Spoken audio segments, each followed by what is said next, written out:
අයිබෝන් පුතා මේ අද අපි පාඩම පටන් ගන්න යන්නේ න්‍යාස පාඩම න්‍යාස සහ නිශ්චායක මට පුතා එක්කෙනෙක් කතා කරලා කියන්න හොඳට ඇහෙනවද කියලා ඔයාලට පැහැදිලිද ඇහෙනවද ඔව් සර් පුතා හරි අපි න්‍යාසවල පුතා දැනට සාකච්ඡා කරා දැන් මම හිතනවා ඔයාලා හොඳට ගණන් ටික හදලා ඇති සමහර ළමයි ඒකව ගොඩක් හරි ඒ කියන්නේ ඔක්කොම වගේ හරි මට එවපු ටික ඒ වගේම හොඳට පාඩම් බලන්න මේක ලේසි පාඩමක් හැම වෙලාවෙම හිතට ගන්න මේ ප්‍රශ්නේ මං හදනවා කියලා. දැන් සමහර ළමයි ඇත්තටම ගිය ගමන් පේපර් එකේ පළවෙනිට හදන ප්‍රශ්නේ හැටියට සමහර ළමයි තීරණය කළා දෙනවා න්‍යාස වලින් පටන් ගන්න කියලා. ඒ තරම් පහසුයි කියන දේ තමයි එතනින් කියවෙන්නේ. දැනට දැන් සමහරවිට ඔයාලගේ ඔළුවේ ඇති මම පටන් ගන්න අවකලනයෙන්. අන්න ඒ වගේ ඔය පාඩම් ටික ඔක්කොම එකතු වුණාම ඉතා සරල කොටසක් බවට පත් වෙනවා න්‍යාස සහ නිශ්චායක කියන පාඩම. පැහැදිලිද? රයිට්. එහෙමනම්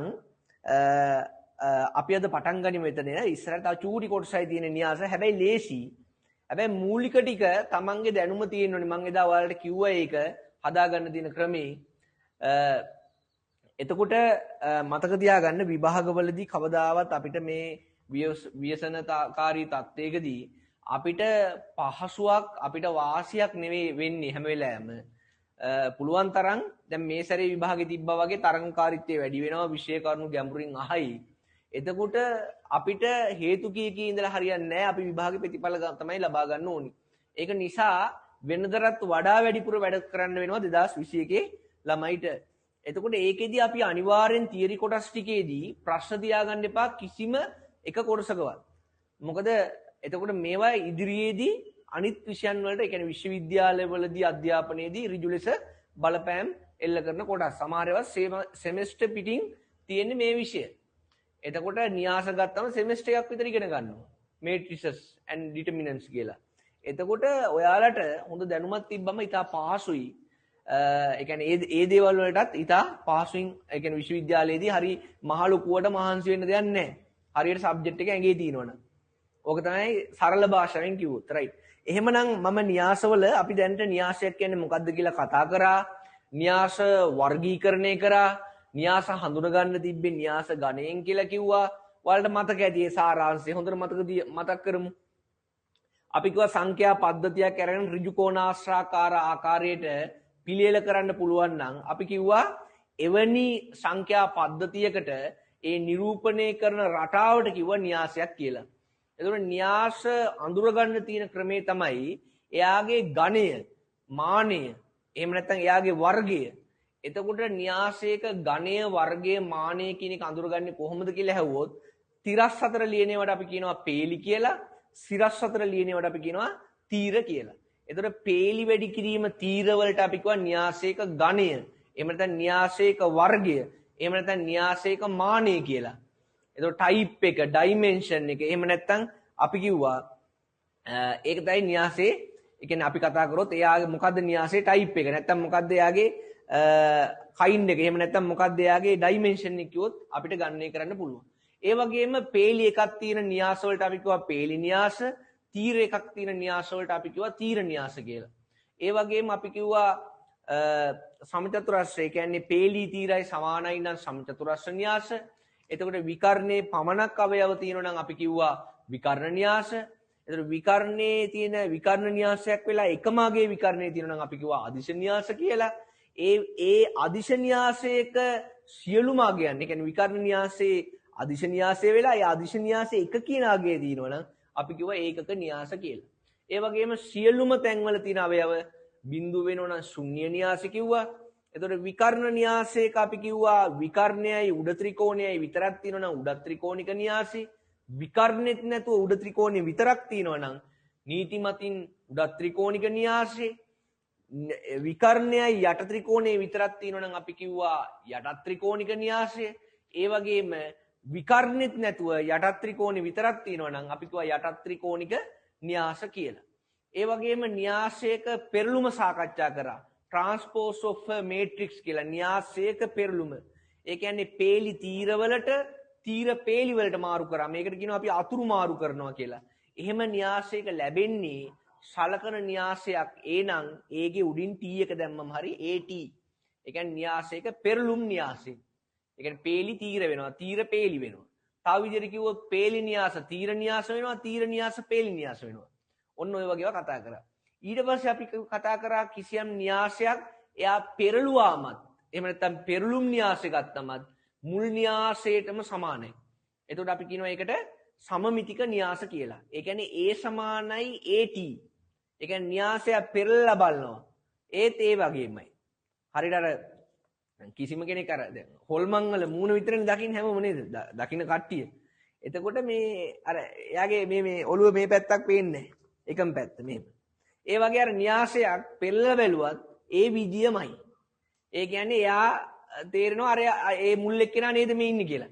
එතකොට අපි කියනවා එවැනි න්‍යාසයකට කියනවා මුල්ම එකට අර සලකපු න්‍යාසයට කියනවා එයා සමමිතික න්‍යාස කියලා. ඒ කියන්නේ කොහොමත් එයාමයි කියන එක.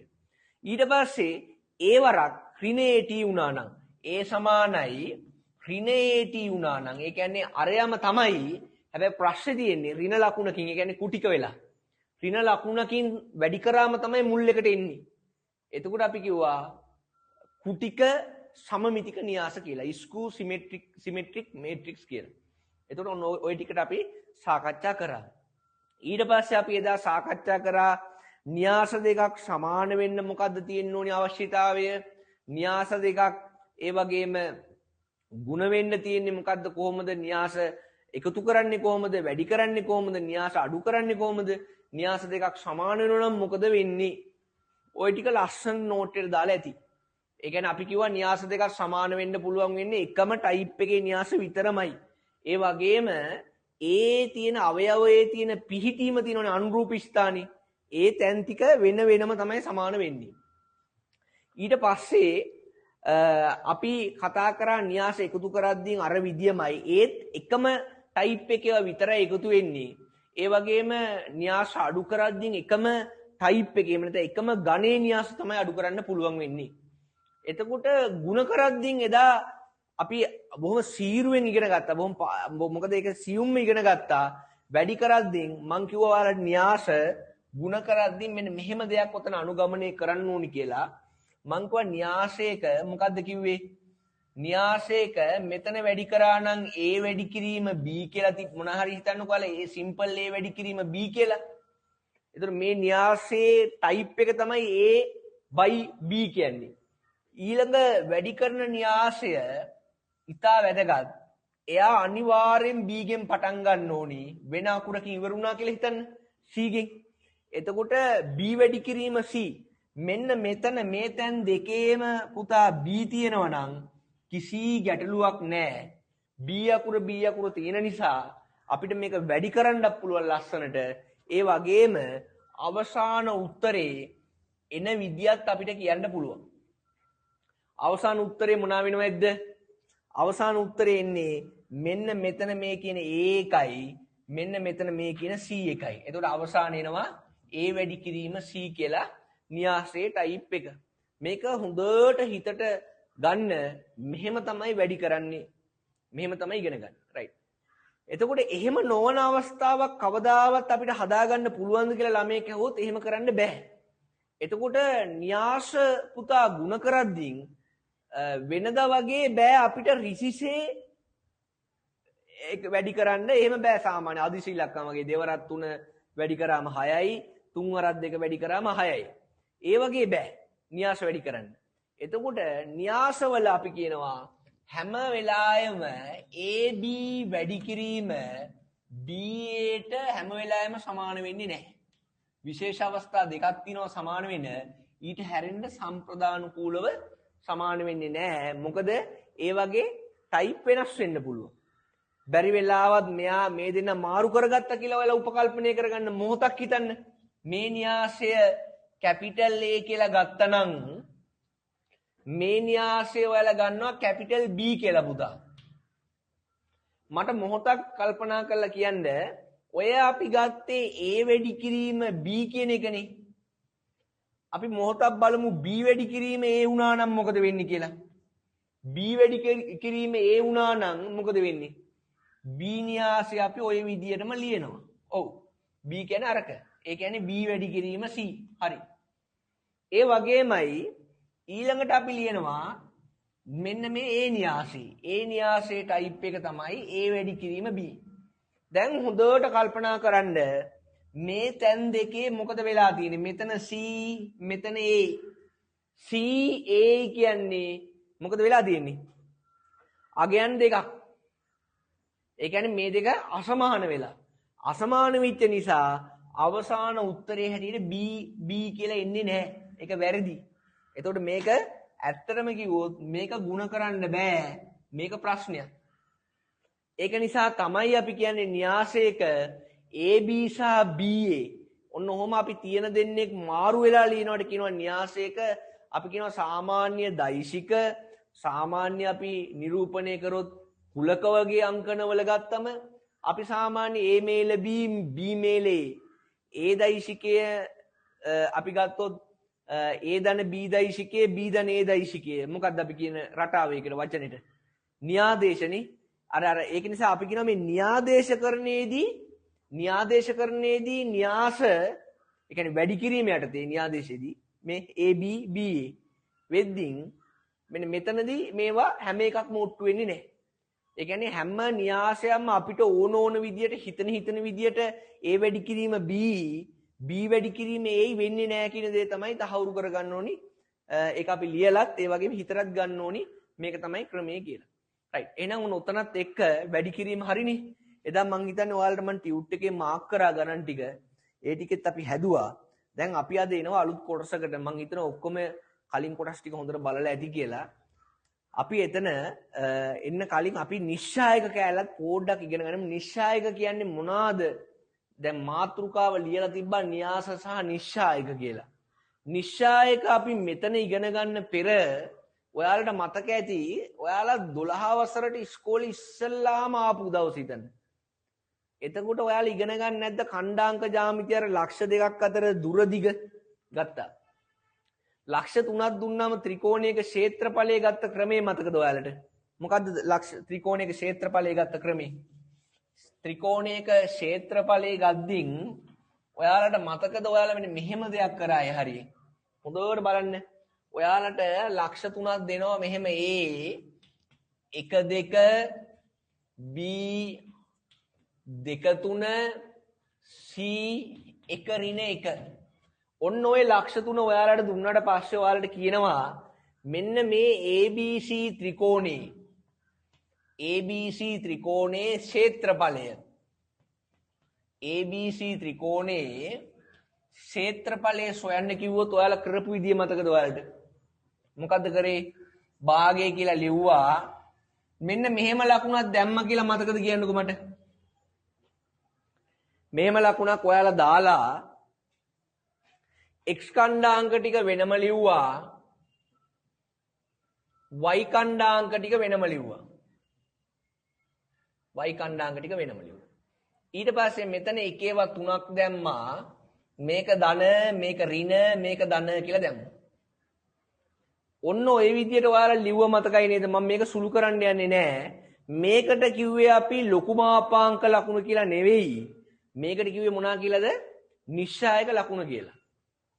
එතකොට නිශ්චායක කියන එක අපි ඉගෙනගෙන තියෙනවා මීට කලින් භාවිතා කරන්න. එතකොට නිශ්චායක මගින් ත්‍රිකෝණයක ක්ෂේත්‍රඵලය ගණනය කරමු කියන දෙයට අපි ඇවිල්ලා තියෙනවා. ඒක නිසා අමුතු කොටසක් නෙවෙයි. හැබැයි මතක තියාගන්න නිශ්චායක කියලා කතා කරන්නේ න්‍යාස සුළු කිරීම පමණි. දැන් ඔයාලා න්‍යාස ඉගෙන ගත්තා නම් එයා සුළු කරලා ඉලක්කමක් ගන්න ඕනි කියන්නකෝ. එයාගෙන් එන්නේ මොන උත්තරේද? එයා න්‍යාසයක් ඇතුලෙන් නිරූපණය වෙන්නේ මොන සංඛ්‍යාවද? වගේ දෙයකට ඉතා පාසුවෙන් දෙන්න පුළුවන් උත්තරේ තමයි එයාගේ නිශ්චායකය හොයා ගැනීම.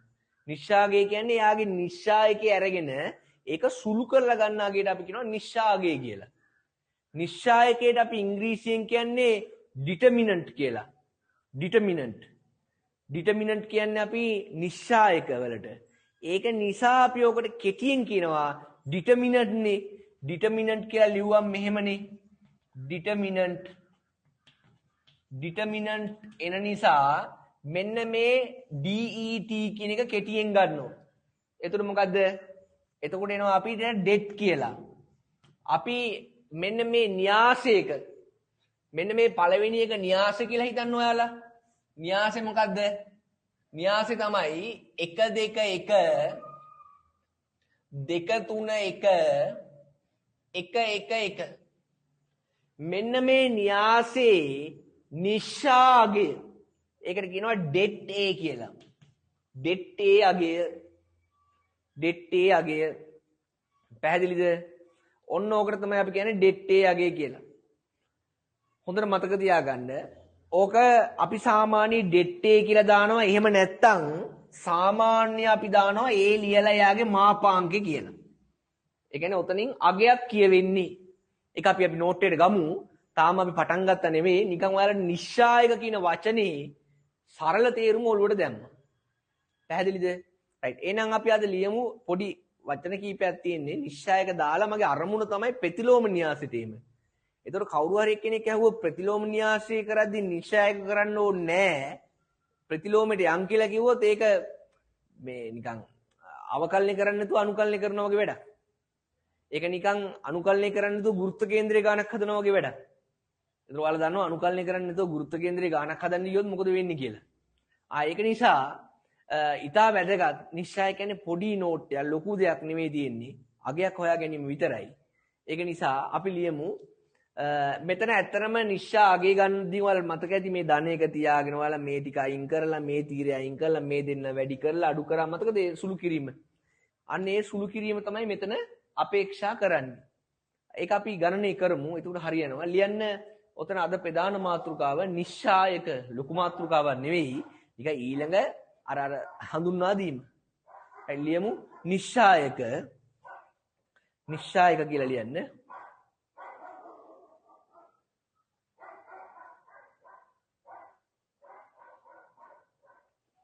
එතන ලියමු දෙවන ගණේ න්‍යාසයක නිශ්චායකය. එතන පල්ලෙහි ලියන්න දෙවන ගණේ න්‍යාසයක නිශ්චායකය දෙවන ගණේ න්‍යාසයක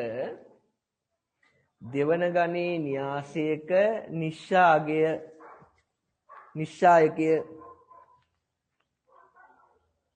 දෙවන ගණේ න්‍යාසයක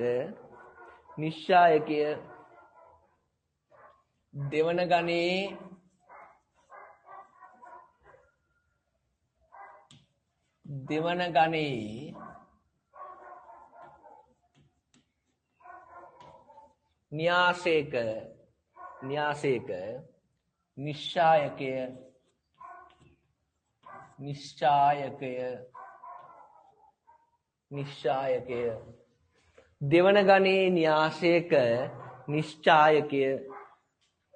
හරිද? රයිට්. එතන න්‍යාසයක් අපි ගමු කැපිටල් A කියලා. කැපිටල් A සමානයි ලියමු. ඔන්න න්‍යාසෙ දැම්මා. මොනවා කියලාද? A B C D. මේක කීයද? පේලි 2යි තීර 2යි. රයිට්. පේලි 2යි තීර 2යි. එතන ලියලා ලියමු සලකමු. රයිට්. ඔක උතන නෝට් එකට දාන්න බලන්න. එතනම පල්ලෙහා ලියමු ඒ න්‍යාසයේ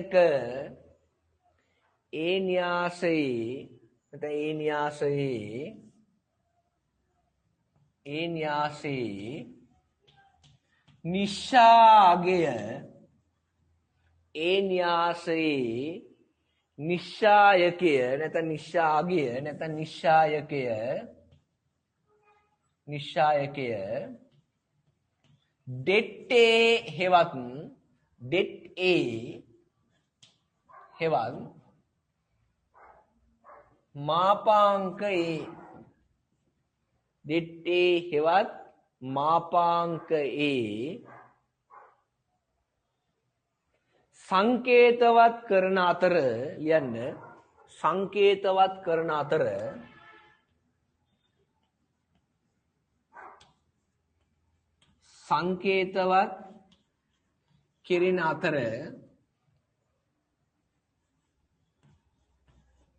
සංකේතවත් කෙරෙන අතර මාපාංක A එහෙම නැත්නම් det A ඒක සිම්පල් ලකුණු දැම්මත් ගැටලුවක් නැහැ කැපිටල් ලකුණු දැම්මත් කමන්නේ det A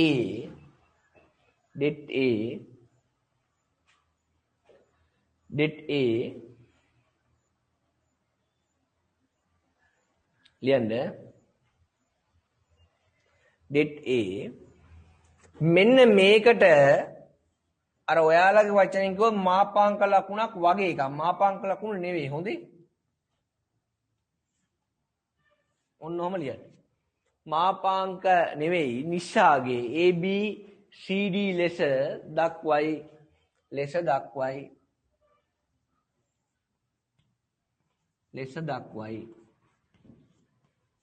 හොඳට මතක තියාගන්න මේකේ පුතා පල්ලෙහින් කවදාවත් ගණේ දාන්නේ නැහැ. 2 වැඩි කිරීම 2 3 වැඩි කිරීම 2 කියලා දාන්නේ නැහැ. හරිද? රයිට්. ඔකට ලකුණු කරන්න. එතකොට ඔතන මාපාංක A කියන එක. ඔන්න දැන් තමයි වැඩේ තියෙන්නේ. මාපාංක A. එහෙම නැත්නම් det A කියන එක මේක තව චුට්ටක් සුළු කරන්න පුළුවන් පුතා. සුළු කරන්නේ කොහමද? සුළු කරද්දී මෙන්න මෙච්චරයි. හොඳට බලන්න. සුළු කරද්දී ඔයාලා මට කියන්නේ ABCD කියන එකේ මේකද ප්‍රධාන විකර්ණය මේකද ප්‍රධාන විකර්ණය. හොඳට කල්පනා කරලා කියන්නේ. ඔය කහ පාටෙන් ඇඳපු එකද නිල් පාටෙන් ඇඳපු එකද? ප්‍රධාන විකර්ණය. ප්‍රධාන විකර්ණය මං කිව්වා අපි ලියන භාෂාවෙන් පුතා වම් අත පැත්තේ ඉඳන් දකුණු අත පැත්තට. Taman ලියද්දිම මොන අතෙන් ලිව්වත් කමන්නේ.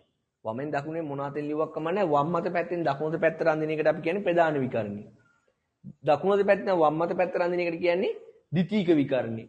එතකොට ඔන්න ඔය දෙන්න වැඩි කරන්න. A වරක් D AD A වරක් D AD B වරක් C BC ඔන්න ඔය දෙන්න අඩු කරන්න. ඔන්න ඕකට තමයි උත්තරේ. AD ඍණ BC කියන එකට තමයි අපි කියන්නේ මේකට කියන්නේ නිශ්ශා අගය කියලා. ලියන්න. එතකොට කොහොමද එන්නේ? AD ඍණ BC. ආයේ මේක මෙහෙම වැරදි ලකුණක් දැම්මා වගේ කියලා මතක තියාගන්න එපා. එහෙම වුණොත් අපි දවසක හිර වෙනවා. නිවැරදිම සිද්ධාන්තය ගන්න මොකද්ද? ප්‍රධාන විකර්ණයේ තිබ්බ අවයව දෙක වැඩි කරා, දෙවෙනිට තිබ්බ දෙවෙනියාගේ තිබ්බ ටික වැඩි කරා, පළවෙනියගෙන් දෙවෙනිය අඩු කරා. AD ඍණ BC කියලා ලියලා ලියන්න. මගින් ලැබෙන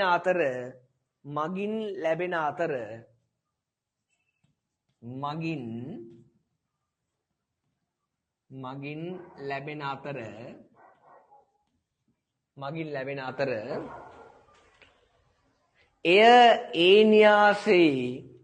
එය ඒ න්‍යාසයේ එය කැපිටල් ඒ න්‍යාසයේ නිශ්ශාගය හෙවත් ඒ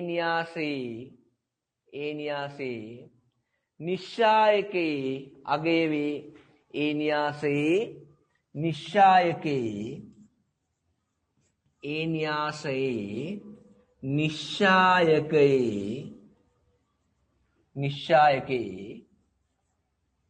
අගය වේ ඔන්න ඔච්චරයි. ඔන්න ලස්සන නෝට් එක තියෙනවා ඔයාලට.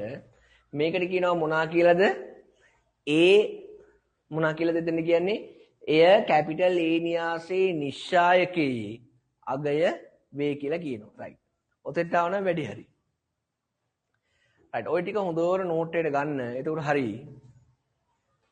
මම එතකොට ඔයාලා දෙන්නම් නිශ්ශාගයේ කීපයක් හොයන්න. ටියුට් එකේ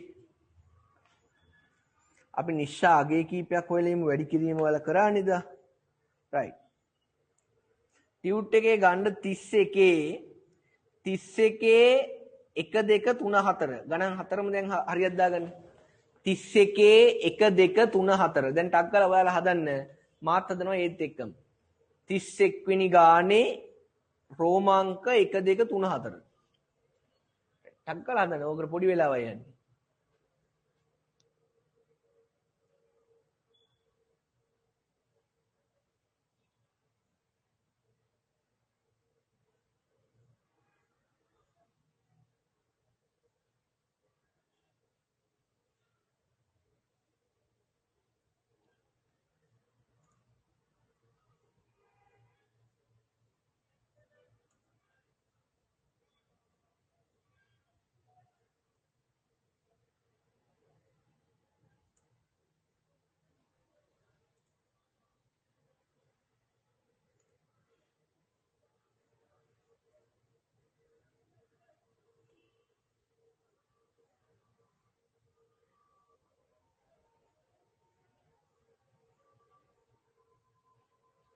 right. right. ඔයාලා හදන්න. එතකොට හරියයි.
right. ඔයාලා හදනවා ඒ අතරතුර right. ඔන්න බලන්න ටියුට් එකේ 31 වෙනි ගාන ඔයාලා හදන්න ඇති A සමානයි එයා මම A කියලා ගන්නම් 1 2 1 3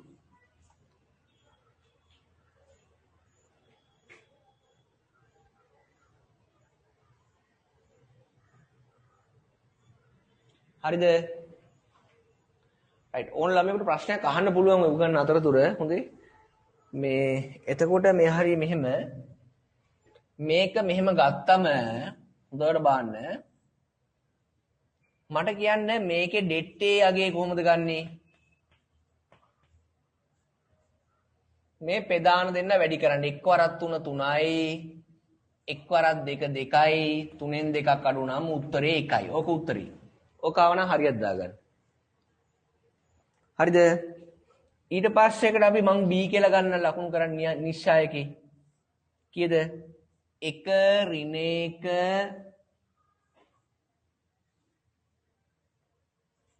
2 ඍණ 4. එතකොට මේකේ කීයද det B යගේ?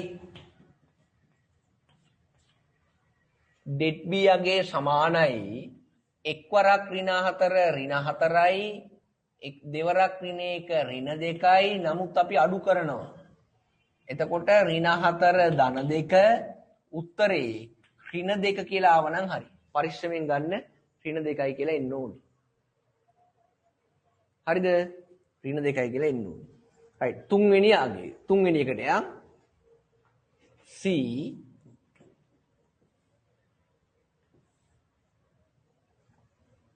2 1 3 ඍණ 1. එතකොට මේකේ ඔයාලට පුළුවන් det C ගන්න. දෙවරක් ඍණ 1 ඍණ 2යි 1 වරක් 3 3යි. උත්තරේ ඍණ 5 කියලා එනවනම් වැඩි හරි.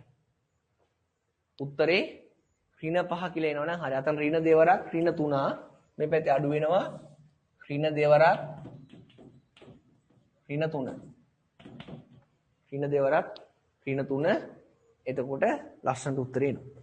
හතරවෙනි එක අපි ගමු D කියලා. බිඳුව ඍණ 2 1 ඍණ 4. බිඳුවරක් ඍණ 4 බිඳුවයි මේක ඍණ 2යි කොහොමද අපි අඩු කරනවා. එතකොට ධන 2යි. ආවද බලන්න උත්තර ටික පිළිවෙලට. පළවෙනි එකට එනවා කීයද? 1 දෙවෙනි එකට ඍණ 2 තුන්වෙනි එකට ඍණ 5 හතරවෙනි එකට ධන 2. ওই ටික එනවනම් වැඩි හරි. ටිකක් ඕන ලොකු තුන්වෙනි ගණේ එකකත් අපි ඕනනම් නිශ්චායකයාගේ හොයලා ඉමු. ඊට ප්‍රථම ඕන නිශ්චාගේ ගණනය කරගන්න පුළුවන් තුන්වෙනි එකේ ප්‍රධාන නිශ්චාගේ. ඒකට මෙහෙම මම එකක් හදන්නම්. පස්වෙනි ගානට යන් අපි. ටියුට් එකේ පස්වෙනි ගාන ලියන්න නෝට් එකේ. පස්වෙනි ගාන ලිව්වම 6 7 8 මම ඔයාලට හදන්න ඉඩ තියාගන්න. ඉඩ තියන්න හොඳේ. පස්වෙනි එක අපි හදමු. පස්වෙනි එක ගන්න. ඒක කලවම් කරගන්න එපා වැඩි මේ පටලවා ගන්නත් එපා. මොකද ඒකට හේතුව මේ දැන් අපි ඔය ඉගෙන ගත්ත ඒ රටාවම තියෙන්න ඕනේ හොඳේ. එහෙම මාරු කරගන්නවා කියන්නේ අපි ඒක හරියට ඉගෙන නැහැ කියන එකනේ. එහෙම බෑ. ළමයෙකුට මාරු වෙන්න බෑ. කරන ක්‍රමේ හොඳටම හිතේ තියෙන්න ඕනේ. රයිට්. එහෙනම් අපි යන් මෙන්න මේකට. එයාලා කියනවා කීයද 1 2 ඍණ 3. 1 1 බිංදුව. ඍණ 1 4 ඍණ 6. ඔන්න අපි ආවා නිශ්චායකයට. මේක අපි අකුරක් දාගනිමු right capital A. දැන් හොඳට කල්පනා කරලා කියන්න මේක අර ඔයාලා අර මං කිව්ව අර ඛණ්ඩාංක ජ්‍යාමිතියේ පුතා. ඔයාලා ගණනය කරා සමානයි. මෙයා උඩින් ධන දැම්මා ඍණ දැම්මා ධන දැම්මා. ඊට පස්සේ ඔයාලා ලියන්නේ මේකේ ඩෙට්ටේ අගේ කොහොමද දන්නවද ගන්නෙ? මේකේ ඩෙට්ටේ අගේ ගද්දින් හොඳට මතක තියාගන්න. මෙන්න මේ ධන ලකුණයි එකයි ලියාගන්න. ධන එක ලියාගත්තා. එතකොට ඉතිරි වෙන්නේ මොකද්ද? ධන එක කියලා ලිව්වම මේ 34යි සිරස් 4යි තියෙන ඔක්කොම අයින් කරගන්න. ඒ ධන එකට තිරසුයි සිරසුයි අයින් කරාම ඉතිරි ටික තියෙනව නේද? අන්න එයාව තමයි ඔන්න ඔතන ලියන්නේ. right. ඊට පස්සේ මෙතන ඍණ 2 ලිව්වා. එයා තිරස් සිරස් වෙන්න කපලා අයින් කරන්න මේ ටික. කීයද? ඒතර මේ ටික එන්නේ නැහැ. එන්නේ මේ 4. ඇයි? එයා තිරස් එයා සිරස්. තිරස් සිරස් අයින් කරනවා. ඒතර එන්නේ 1 මේ පැත්තේ බිංදුව මේ පැත්තේ ඍණ 1 මේ පැත්තේ ඍණ 6. ඊට පස්සේ ධනවරක් ඍණ 3 කියන්නේ පස්සේ අපි ලියමු ඍණ 3 කියලා. නමුත් එයාගේ ඉතුරු වෙන එක ලියා ගන්න. ඒක කොහොමද ගන්නෙ? ඒක ගන්නේ ඒ ධන ඔයාලා ලිව්වේ ධනවරක් ඍණ 3නේ. ඍණ 3 ගාවින් එයාව තිරස්වයි සිරස්වයි කපන්න. එතකොට මොකද වෙන්නේ? එතකොට ඉතිරි වෙන්නේ 1 1 ඍණ 1 4. ඒක ලියන්න. 1 1 ඍණ 1 4. දැන් ඔයාලා දන්නවා මේක පුතා සුළු කරන්න. මේක සුළු කරන විදිය කොහොමද? මේක සුළු කරන විදිය තමයි අර ප්‍රධාන විකරණ එක් වරක් ඍණ 6 ඍණ 6යි මේක අඩු කරාම බිංදුව බිංදුවයි. ඔන්න ඕක. ඍණ දෙවරක් මේ මොකද්ද? එක් වරක් ඍණ 6 ඍණ 6යි අඩු කරාම බිංදුව. ධනයි ඍණයි ඍණ 3 එක් වරක් 4 4යි අඩු කිරීම ඍණ 1 කියන්නේ ආය ධන 1. දැන් ওই ටික ලියාගෙන යන්න. කීයද? ඍණ 6 ධන 12 මේක එනවා ඍණ 15. අන්තිම උත්තරේ අපිට මෙතන ඍණ 9ක් කියලා. ඒක ධනම එන්න ඕනේ නැහැ හොඳේ. ඒක ධනම එන්න ඕනේ නැහැ. මොකද ඍණ 3යි ඍණ 9. අපි ඕක ධන එන්න ඕනේ නිසා තමයි පුතා හොඳට මතක තියාගන්න. සරල රේඛාව පාඩමේ ඔයාලා ධන එන්න ඕනේ නිසා තමයි මේ වගේ තැනකට ගෙනලා මාපාංක දාන්නේ මතකද? ඔයාලා ත්‍රිකෝණයක ක්ෂේත්‍රඵලය හොයද්දි මතකද කරා? ඊට පස්සේ මාපාංක ලකුණක් ගෙනල්ලා දාන්නේ මේ උත්තරේ ඍණත් වෙන්න පුළුවන්. ඍණ આવොත් වර්ගඵලයේ ඍණ වෙන්න බෑනේ. ඒක නිසා තමයි එතන අපි ගෙනල්ලා මාපාංකයක් ගෙනල්ලා දාන්නේ. එහෙම මාපාංකයක් ගෙනල්ලා දාන්න ඕනි නෑ. රයිට්. එහෙනම් මොකද ඩෙට්ටේ අගේට ධන එන්න පුළුවන් ඍණ එන්න පුළුවන්. මොකද ඒක අගයක් විතරයි. අගේ කිව්වම ධනාගයන් ඍණාගයන් බිංදුවාගය ඔක්කොම අගයන්. රයිට්. එහෙනම් ඕකත් ලකුණු කරන්නකෝ. ඉස්සර ලකුණු කරගන්න නෝට් එකට ඕකත් දාන්න.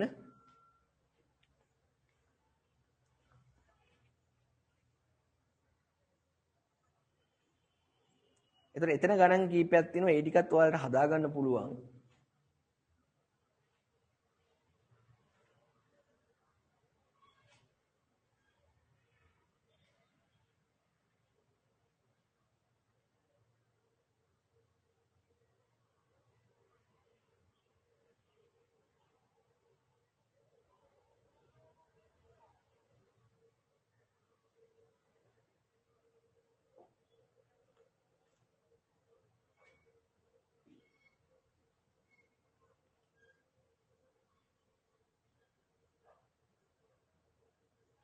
right ඊළඟ මාතෘකාව ලියමු න්‍යාසයක පුතා ප්‍රතිලෝමය ලියන්න මාතෘකාව න්‍යාසයක ප්‍රතිලෝමය න්‍යාසයක ප්‍රතිලෝමය න්‍යාසයක ප්‍රතිලෝමය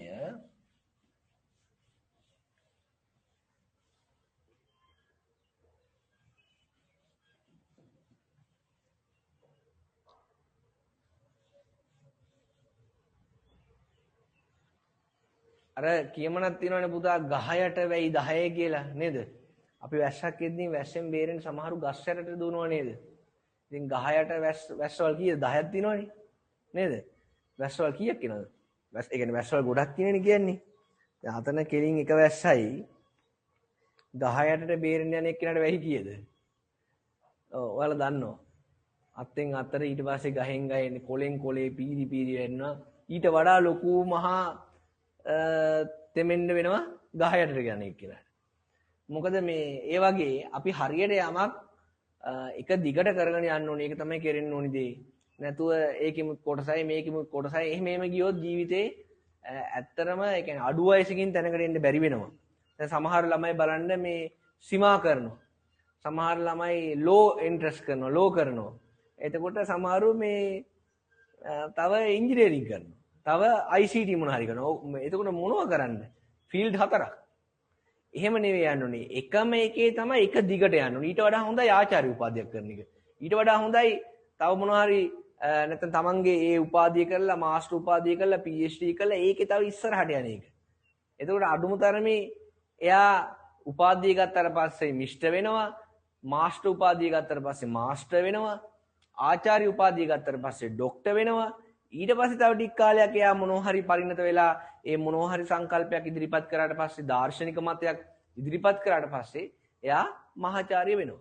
ඉතින් ඒක එක පාරේදී එන එක නෑ අර කෙලින් පාරේ.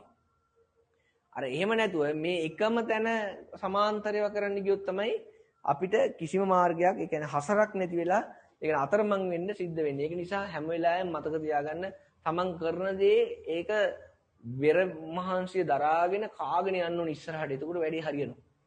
ඒක තමයි කරන්න තියෙන එකම දේ. දැන් ඇත්තටම ඉංජිනේරින් යන ගොඩාක් ළමයි දැන් ඇවිල්ලා තියෙන දේ තමයි ඔළුවට තව ඉගෙන ගන්න ඕනේ. ඒ කියන්නේ ආචාර්ය උපාධියක් කරන්න ඕනි කියන මට්ටමට ඇවිල්ලා තියෙන්නේ. ඒ කියන්නේ ඒ වගේ මතක තියාගන්න. ඒක එහෙම හිතේ තියාගන්න. පොඩි වයසෙන් වෙන්න පුළුවන්. දැන් මහාචාර්යකම් දෙනවා අවුරුදු 27යි 28යි වෙද්දී මහාචාර්යකම් දෙනවා. මේ පොඩි වයසයි. දැන් ඔයාලා බලන්න ඔයාලට දැන් තව ටික දවසකින් 20 සීමාවට එළඹෙනවා. ඉතින් තව අවුරුදු 7-8ක් වෙද්දී මහාචාර්යවරු ඉන්නවා කියන්නේ පොඩි වයසන්නේ. ඒක නිසා බැරි නෑ. හැබැයි ඕන දෙයකට කාගෙන වැඩ කරගෙන යන්න ඕනේ. ඒක තමයි අන්තිමට ඒ කියන්නේ සබහා ධර්මයෙන් ඔයාලට උදව්වක් ලැබෙනවා නම් ලැබෙන්නේ ඒ මහන්සි වෙන පුද්ගලයාට තමයි හැම වෙලාවෙම ලැබෙන්නේ. ඒක නිසා මතක තියාගන්න ඒක වැදගත්. රයිට්. එහෙනම් අපි එතනින් ඉස්සරහට ලියන්න න්‍යාසයක ප්‍රතිලෝමය ඉංග්‍රීසියෙන් අපි කියනවා inverse of a matrix. මේක ඉතා වැදගත්. න්‍යාසයක ප්‍රතිලෝමය ඕක තමයි හරි වචනේ. නැත්තම් ප්‍රතිලෝම න්‍යාස කියලා දාන්න පුළුවන්. එතකොට මේක තමයි අපි කියන්නේ inverse of a matrix.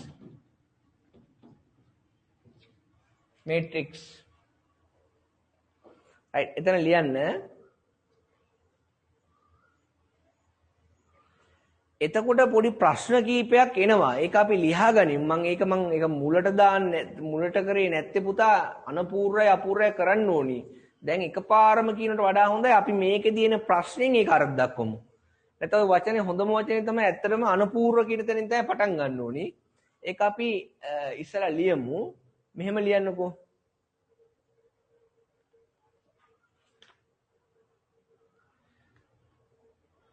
අපි ලියමු මෙහෙම. ඒ න්‍යාසයක ඒ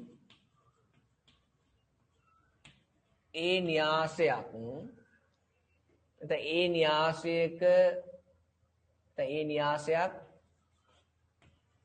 අනපූර්ව න්‍යාසයක් විට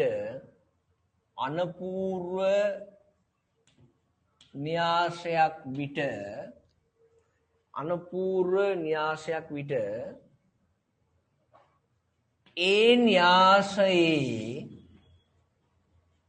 ඒ න්‍යාසයේ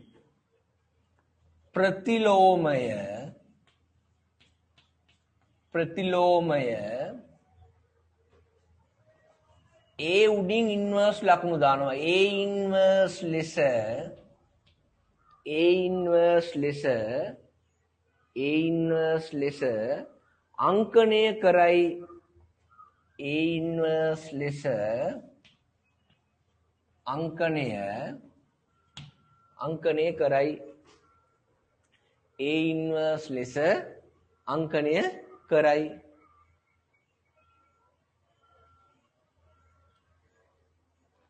ඉන්වර්ස් ලෙස අංකණය කරයි.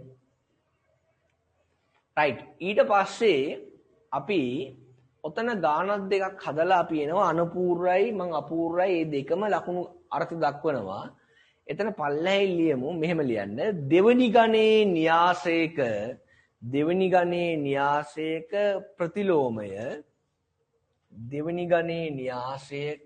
ප්‍රතිලෝමය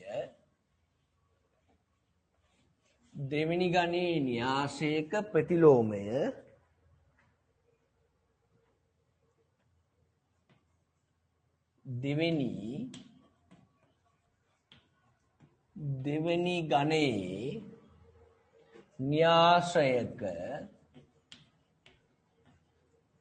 න්‍යාසයක ප්‍රතිලෝමය අපි ගමු. ඔතන පොඩි වැදගත්කමක් තියෙනවා. ඔයාලට මාකින් ස්කීම් එකේ පුතා මාර ප්‍රශ්නයක් තියෙනවා. හරි මොකක්ද දන්නවද?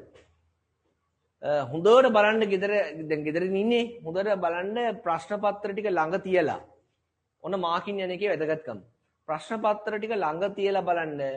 A ඉන්වර්ස් ලියන්නද A ඉන්වර්ස් හොයන්නද කියලා තියෙන කියලා බලන්න. 2011 ඉඳන් පෙළගෙන යන්න. පෙළගෙන ගිහිල්ලා ඔයාලා බලන්න සමහර ඒවා A9 හොයන්න කියනවා. A9 හොයන්න කිව්වම ආයේ කට උත්තර නැහැ. මොකද වෙන්නේ?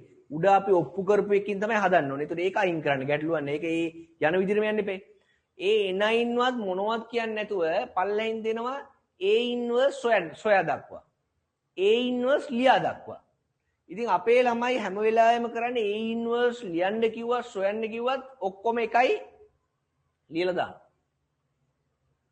මට කියන්න සිංහලේ සොයනවා කියන එකයි ලියනවා කියන එකයි එකක්ද? සිංහලේ සොයනවා කියන එකයි ලියනවා කියන එකයි එකක්ද? එහෙනම් ආයෙ දවසක අපිට මෙහෙම කරන්න පුළුවන් පුතා. අපිට බැරිද මෙහෙම කියන්න? බෝලය අපි බෝලය කියලා මම කියනවා ලියන්න කියලා. බෝලය කියලා ලියන්න කිව්වම ඔයාලා ලස්සන ලියනවා. බොයන්න ලියලා, ලයන්න දාලා, යයන්න දානවා බෝලය. ඊට පස්සේ මම දැන් කියනවා බෝලේ සොයන්න කියලා. බෝලේ සොයන්න කමයි ලීලින්ද හරියන්නේ නැහැ නේ. එක්ක කාමරයක් පීර බලන්න ඕනි. එහෙම නැත්නම් එළියේ ඉන්නවනම් වල් ගොඩක් පීර බලන්න ඕනි. බෝලේ හොයන්න ඉපේ දැන්. දැන් ඔයාලට තේරෙනවා පැහැදිලිවම ක්‍රියාපද දෙකක්. ඇයි? බෝලේ කියලා ලිවීමයි බෝලේ කියලා සෙවීමයි දෙකක්. එහෙනම් දෙකකදී බෝලේ කියලා ලියනවට වඩා සෙවීමේදී ලොකු කාර්යයක් කරන්න ඕනේ. කාලේ වැඩියෙන් යනවා සොයනවා කියන එකට. බෝලේ කියලා ලියන්න එච්චර කාලයක් යන්නේ නැහැ. මෙහෙම බොයන්නලා යන ලිව ගම බෝලේ. එතකොට අනිවාර්යෙන් සෙවීමට මේ ලිවීමට වඩා සෙවීමට වැඩි ලකුණු දෙන්න ඕනේ. ඒක නිසා තමයි ළමයිට අපි සාමාන්‍යයෙන් කියන්නේ කොපි කරන්න එපා කියලා. ඇයි? පළවෙනියා සොයනවා දෙවෙනියා එයාගෙන් ලියනවා. කවදාවත් දෙවෙනියා එයාගෙන් සොයනවා වෙන්නේ නැහැ. මොකද අරයා ලියපු දේ තමයි මෙහෙම බෙල්ල දැම්මා ඔළුව දැම්මා කෙලින් මේක ලියාන ගියා. එතකොට පළවෙනියට තරකේ තියෙනවා. මොකද එයා ලොකු කාලයක් ගත කරලා සොයනවා. දෙවෙනියා මොකද කරන්නේ? දෙවෙනියා අරක පැරෂුට් ක්‍රමයට ටක් ගාලා ගත්තා ලිව්වා. එතකොට එයාට තර්කයක් නැහැ. එයා ලියලා තියෙන. එයාට අඩු කාලේ. ඒකට අපි කියනවා කොපි කරන්න එපා කියලා. කැම්පස් එක වගේ කියන්නම් අපි කියනවා 1 to 1 ගහනවා කියලා. 1 to 1 ගහනවා කියන්නේ ඕකට තමයි. 1 to 1 කියන්නේ මොකද්ද? අරකින් මේකට. ඒක නිසා මතක තියාගන්න හැම වෙලාවෙම ලියනවා කියන එකයි සොයනවා කියන එකයි දෙකයි. ඒක දන්නේ නැති නිසා මාකි ස්කීම් එකේ ලකුණු 25ක් 30ක් දෙන අවස්ථාවේදී ළමයාට ලකුණු 5කට වැටෙනවා. සමහරවිට පේපර් එක හදලා හොඳ ආත්ම විශ්වාසයෙන් එනවා මම න්‍යාස ගන්න සම්පූර්ණ හැදුවා කියලා. පැන්සලෙමුත් දානවා සයිඩ් එකේ මට ලකුණු 150 150 තියෙනවා කියලා. හැබැයි ප්‍රතිඵල එන දවසට ප්‍රතිඵල නැහැ. ඇයි තමන්ගේ තක්සීරුව වැරදිලා අතනම 30ක් එන්න ඕන තැන ලකුණු 5යි වැටෙන්නේ. ඇයි සොයන්න කියන එක වෙනුවට එයා කරලා තියෙන්නේ ලියලා තියෙන්නේ. හැබැයි ලියන්න කියන තැනදී සොයුවොත් අර ලකුණු 5යිනේ හම්බෙන්නේ කොහොමද අර හරියට මේ ඒකට උදාහරණයක් කියන්නම් පුතා. ඒක හරියට සයින් නියමේ ලියා දක්වන්න කියනවා. ඔයාලා ලිව්ව ගමන් ලකුණු 5යි. සයින් නියමේ සොයන්න කියනවා. සයින් නියමේ මේ සාධනය කරන්න කියනවා. සයින් නියමේ සාධනය කරනවට අඩුම තරමේ ලකුණු 20ක්වත් දෙන්න එපේ. ක්‍රම 3ට 5 ඒවා 3ක් දැම්මොත් ත්‍රිකෝණ 3ට 5 ඒවා 3ක් 15යි ප්‍රකාශ කරනවට 5යි 20ක්වත් දෙන්න ඕනේ. එතකොට එහෙම එකේදී 20ක් දෙන්න ඕනි තැන නිකන් ලියලා දැම්මොත් 5යි 5ක් ගන්න ඕනි තැන ලියලා දැම්මත් අර 5 හම්බ වෙනවා. හැබැයි ප්‍රශ්නේ තියෙන්නේ කාලනාස්තියක් වෙලා. ඒක නිසා හොඳට මතක තියාගන්න අපිට හරියටම දෙන වචනේ හොඳටම හොයන්න සිද්ධ වෙනවා. ඕකදී හරියට තර්ක කරන්න ඕනේ. ඒ කියන්නේ පේපර් එක හදන සර් පුතා ලකුණු 5ක් දෙනවට කැමති නෑ. ඒ කියන්නේ සොයන්න කියන එකට ලිව්වම ලකුණු 5ක්වත් දෙන්න කැමති නෑ. 30න් බිඳුවම දෙමු කියන මට්ටමේ ඉන්නේ. ඉතින් ඕකට අරගලයක් කරලා 5ක් විතර දාලා දෙනවා. නමුත් 25ක් අහිමි වෙනවනේ. ඒක නිසා හොඳට මතක තියාගන්න ලියන්නයි සොයන්නයි කියන එක මම පැහැදිලිවම හදනවා ගණන්. ඒතර හරියයි. ඕක කවුරුත් මාකින් ගියත් ඕක මොනවා කරත් ආවත් ඕවා ඒ විදියමයි යන්නේ නැවත. ඒතකොට ළමයාට ආපහු වාර්ෂිකව වැරද්ද වෙනවා. ඒ කියන්නේ ලබන අවුරුද්දෙත් ගිහිල්ලා මාකින් ගිහිල්ලා පේපර් එක ගත්ත ගමන් අනිවාර්යෙන් ওই තැන් දෙක විතරයි බලන්න තියෙන්නේ. ළමයි වරද්ද ගන්නවමයි. ඒක නිසා හොඳට මතක තියාගන්න එතන ලකුණු 5 කියන එක 10 කියන එක 20 25 කියන එක දැවැන්තගයක්. විශ්වවිද්‍යාලයක් වෙනස් වෙන්න පුළුවන් තමන් යන විශ්වවිද්‍යාලයේ. කෝස් එක වෙන්න පුළුවන් ඉංජිනේරින්. නමුත් විශ්වවිද්‍යාල දෙකක් වෙන්න පුළුවන්. සමහර පේරාදෙනිය එන්න ඕනෙක් කෙනා රුහුණේ යන්න පුළුවන්. එතකොට හිතලා බලන්න නිකන් කොච්චර කටුකයිද කියලා. රයිට්. එහෙනම් ඔය හරියේ මෙන්න මේ දෙවෙනි ගණේ න්‍යාසයක ප්‍රතිලෝමය පළවෙනිට අපි ලියමු අපි ගමු ලිවීම කියලා. ඒ කියන්නේ සෙවීම නෙවෙයි ලිවීම. රයිට්. ප්‍රතිලෝමය ලිවීම. ඔන්න ලියන්න කිව්වම කරන ක්‍රමය. ඒකට මම ගන්නම් මෙන්න මේ න්‍යාසය ගන්නම් පුතා. ඒ න්‍යාසය ඔයාලා මොනවත් කරන්න එපා. 1 2 1 3 කියලා ගන්න. හොඳට බලන්න. මේ න්‍යාසය 2 වැඩි කිරීම 2 යයි ගනිමු.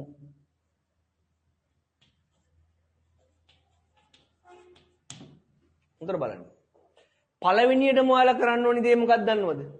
පළවෙනියටම ඔයාලා කරන්න ඕනි මෙයාගේ නිශ්චාගේ හොයන්න. ඒ කියන්නේ නිශ්චා එකේ ගත්තම ඕකේ ලොකු මාපාංක ලකුණ වගේ කවදාවත් ලොකු මාපාංක ලකුණ කියලා කියවන්න එපා.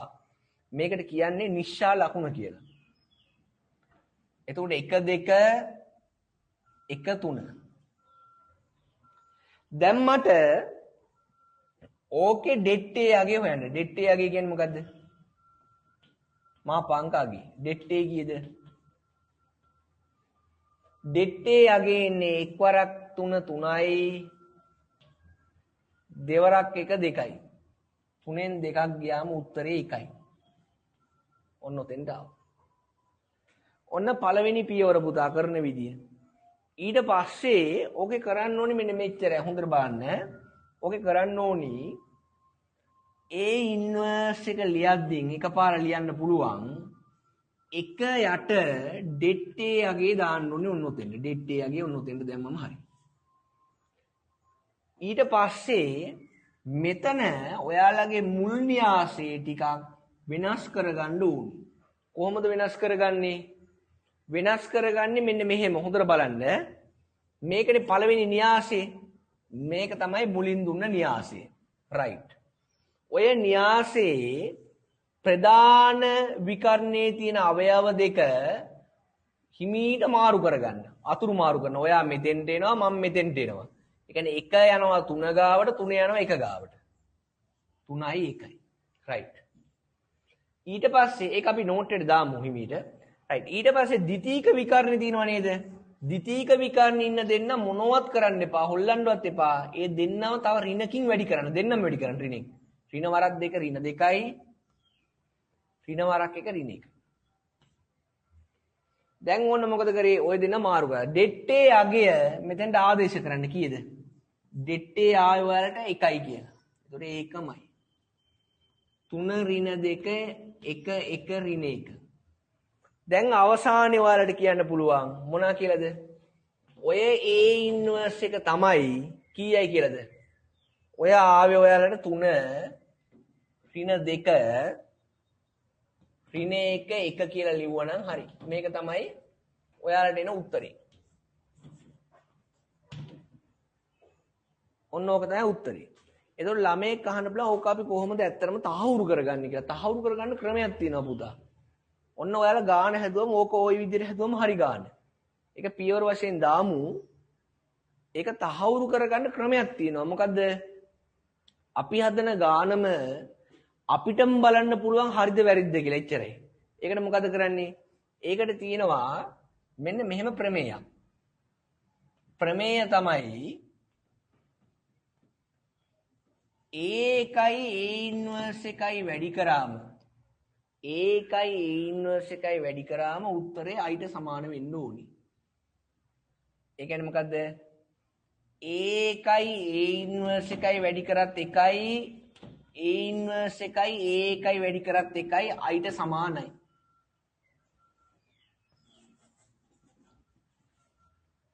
ඔන්න ඔහොම තර්කයක් තියෙනවා.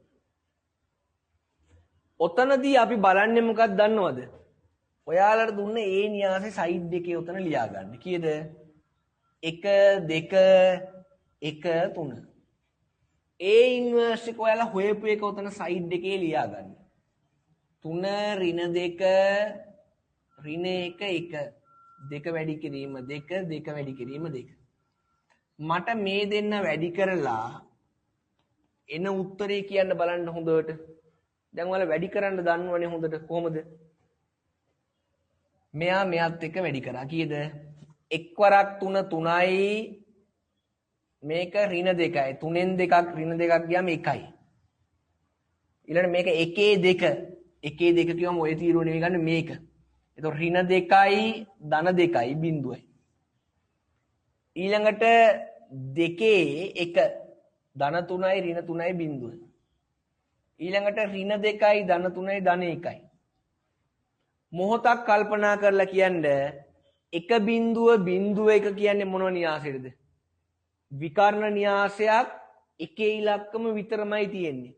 එහෙනම් අපි කියනවා මේ වගේ අවස්ථාවකට මොනවා කියලාද ඒක? ඒකට කියනවා අපි I තමයි ඔය ආවේ කියලා. I ආව කියන එකේ තේරුම මොකද්ද?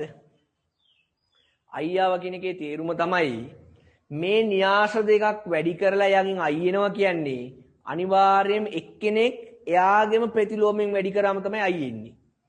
එයා එයාගේ ප්‍රතිලෝමයෙන් වැඩි කරොත් විතරමයි I එන්නේ. එහෙනම් එතනින් අපිට හේතු ගන්නෙනවා මේ වැඩි කරන මෙයාගේ ප්‍රතිලෝමෙ මෙයා මෙයාගේ ප්‍රතිලෝමෙ මෙයා. අන්න ඔහොම තමයි අපි තහවුරු කරගන්නේ. තහවුරු කරන්න අවශ්‍ය නැහැ. ක්‍රමේ මතක තියාගත්තා නම් හරි. අපි ගාන ඉස්සලා ලියමු. ගාන ලියලා මෙහෙම ගන්න.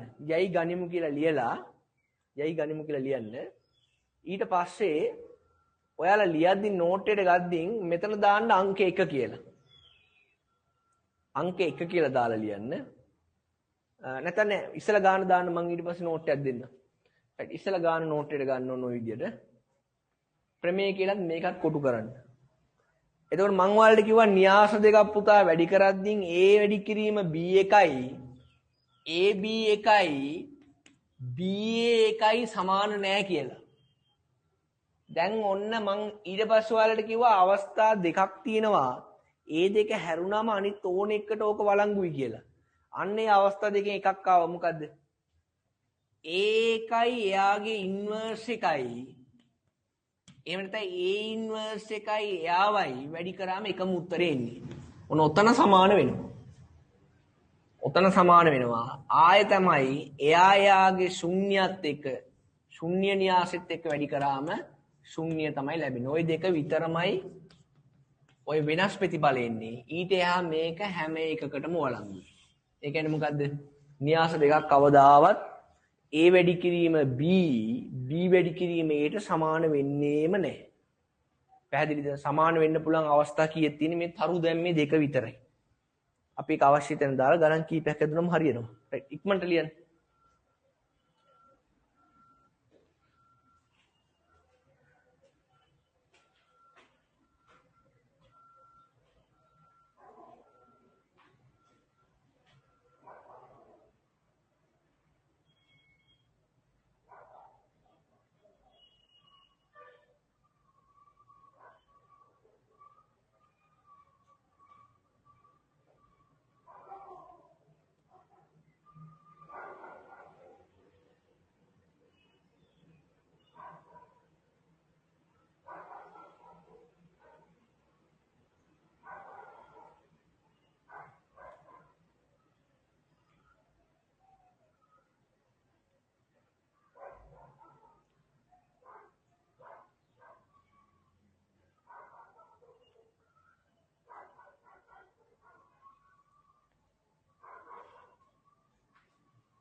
කලබල නැහැ හොඳට ඉගෙන ගන්න. ඒක හරි. නිකන් බොරුවට අපි ඇපෙන් බේරෙන්න ඔන්ලයින් කරා කියලා හරියන්නේ නැහැ පුතා. හරියට පාඩම අල්ල ගන්න ඕනේ. දැන් මේවා අපි හිස්ටන් තියාගෙන අපි ගියා කියන්නකො විශ්වවිද්‍යාලයකට. අපි එතකොට එතන අසරණ වෙනවා. ලංකාවේ ළමයි ඒක අසරණ වෙන්න ගියොත් අපිට ආය මේ විශ්වවිද්‍යාලත් එපා වෙලයි. ඊට වඩා හොඳයි. හොඳට සබ්ජෙක්ට් එක හොඳට ඉගෙනගෙන යන්න ඕනි. ඒ වගේම ලකුණු ගන්න පුළුවන් උපරිම ලකුණු ගන්න ඕනි. එහෙම කියලා මේකෙදි අපි බොරුවට කලබල වෙලා මම සිලබස් කවර් කරා කියලා බොරුවට නිකම් බෝල් පිළිම වගේ නිකන් වීරය වෙන්න කියලා හරියන්නේ නැහැ. එහෙම වැඩක් නැහැ. එහෙම වුණාම වෙන්නේ අපි ටික කාලයකට හොඳයි. නමුත් ඔයාලට මේ කොටස් වල කවදාවත් ඒ ගාණක් හදන්නේ නැහැ. ඉස්කෝලේ වාරි භාග පේපර්ස් බලද්දී තේරෙනවා. කිසිදු දෙයක් හදාගන්න බැරි ළමයි කොච්චර ඉන්නවද? ඉතින් මේ මතක තියාගන්න බොහොම මේ පොඩි සංකල්පේ බැරි ළමයි ඉන්නවා. ඒක නිසා හොඳට බලන්න මේවා හොඳටම අල්ලගන්න. මේවා ගෙදරදී නැවත ලියලිය උගන්වන ටයිප් එකට හදාගන්න. කවුරු හරි ළඟ ඉන්නවා කියලා හිතාගෙන උගන්වන්න. ඒක හොඳ ක්‍රමයක්. කොහොම හරි ඕකෙම නිරත වෙන්න. මොකද මේ ලෝකේ හැම ළමයාටම මේ தත්ත්වය පොදුයිනේ. හොඳට මතක තියාගන්න. කොළඹ ළමයාට, ගමේ ළමයාට, නගරේ ළමයාට එහෙම එකක් නැහැ. හැමෝටම එක හා සමාන තත්ත්වයක් තියෙනවා. ඒ කියන්නේ ව්‍යසනකාරී තත්ත්වය ඔක්කොටම එකයි. හැබැයි ඒතර ඔක්කොටම පොදු පේපරයක් හැදෙන්නේ. ඒතර මේ පොදුවේ තමයි ඔක්කොටම විශ්වවිද්‍යාලයට ගන්න. ඒතකොට ඔයා අතරත් කැපකිරීමක් කරන්න වෙනවා. ඒක නිසා හොඳට මතක තියාගන්න පුළුවන් තරම් වෙනදටත් වඩා ගණන් හදන්න. හදපු ගාන නැවත නැවත සැරයක් හදන්න. ඒතකොට හරියනවා. පැහැදිලිනේ රයිට්. ඊට පස්සේ ඔන්න මම ඔතන පල්ලෙයෙන් අපි නෝට් කියලා දාලා ලියමු. කරන ක්‍රමය. පල්ලෙයෙන් ලියන නෝට් කියලා දාලා ලියන්න පළවෙනි එක අංක 1 ඔන්න ගානක් ආයෙ දවසක අමතක වුණොත් හදාගන්න ක්‍රමය නෝට් කියලා දාලා ලියන්න පළවෙනි එක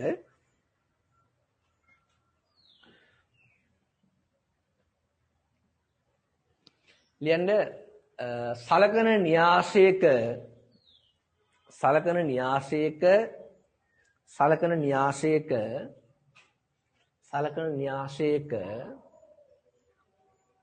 නිශ්ශාගය පළමුව ගණනය කරගන්න.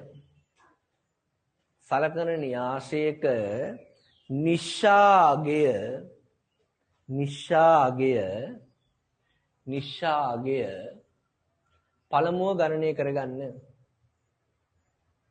පළමුව ගණනය කරගන්න. එතන පල්ලෙහෙන් ලියන්න.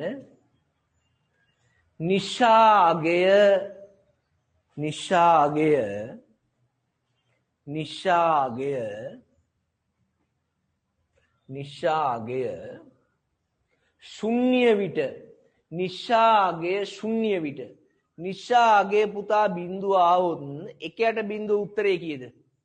නිශ්ශාගය බිඳුව ආවොත් එකයට බිඳුව උත්තරේ අනන්තයක් වෙලා ආය කොහේ ප්‍රතිලෝම න්‍යාසයක්. මේ ඔක්කොම වැඩක් නැති වෙලා යනවා. එතකොට අපි හරියට පරිස්සම් වෙන්න ඕනි. නිශ්ශාගයේ බිඳුව නොවෙන්න. මෙතන ආවේ එකනේ. බිඳුව આવොත් ඇයි අවුලක් වෙන්නේ? එකයට බිඳුව ලියවෙන නිසා. එතකොට එහෙනම් ආය දවසක ඔන්න නියම තර්කයක් එනවා මොනවා කියලාද? ප්‍රතිලෝමයේ න්‍යාසයක ප්‍රතිලෝමයක් පවතින්න මොකද වෙන්න ඕනි? අනිවාර්යෙන් බිඳුව නොවෙන්න ඕනි මොනවාගේද? නිශ්ශාගේ. alright. එතන ලියන්න නිශ්ශාගයේ ශුන්‍ය වීම නැත්නම් නිශ්ශාගය ශුන්‍ය විට න්‍යාසය නිශ්ශාගයේ ශුන්‍ය විට න්‍යාසය අපූර්ව න්‍යාසයක්. අපි කියනවා සිංගියුලර් මේට්‍රික්ස් එකක් කියලා. අපූර්ව එකක්. අපි කියන අපූර්වයි කියන්නේ අපූර්ව න්‍යාසය.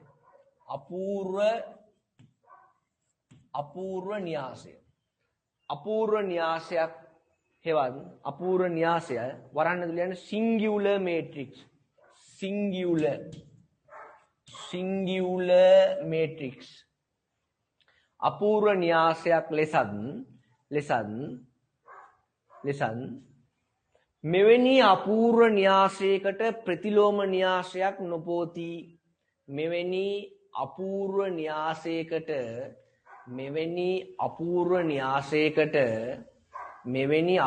න්‍යාසයකට ප්‍රතිලෝම න්‍යාසයක් නොපෝති. යටින් ඉරක් ඇඳගන්න ප්‍රතිලෝම න්‍යාසයක් නොපෝති කියන එක.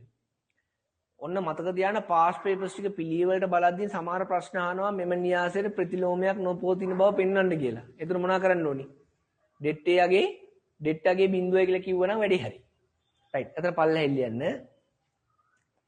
ඒත් එක්කම පල්ලෙහෙල් ලියන්න. න්‍යාසයක නිශ්ශාගය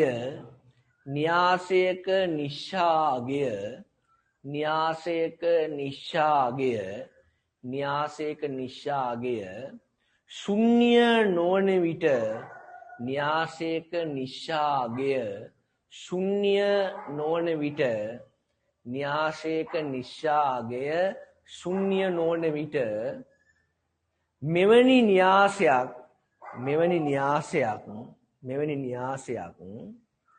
අනපූර්ව න්‍යාසයක්. අනපූර්වයි. දැන් අපූර්ව කියන එක අයන්නයි මේ බන්නේ. අයන්නයි පූර්ව කියන වචනේ ගාවට ඉස්සරහින් අයන්න එනවා. එතකොට මොකද්ද?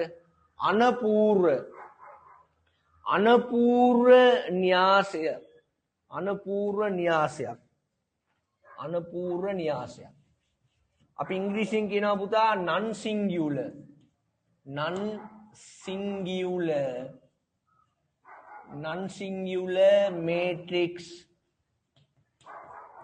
non singular matrix.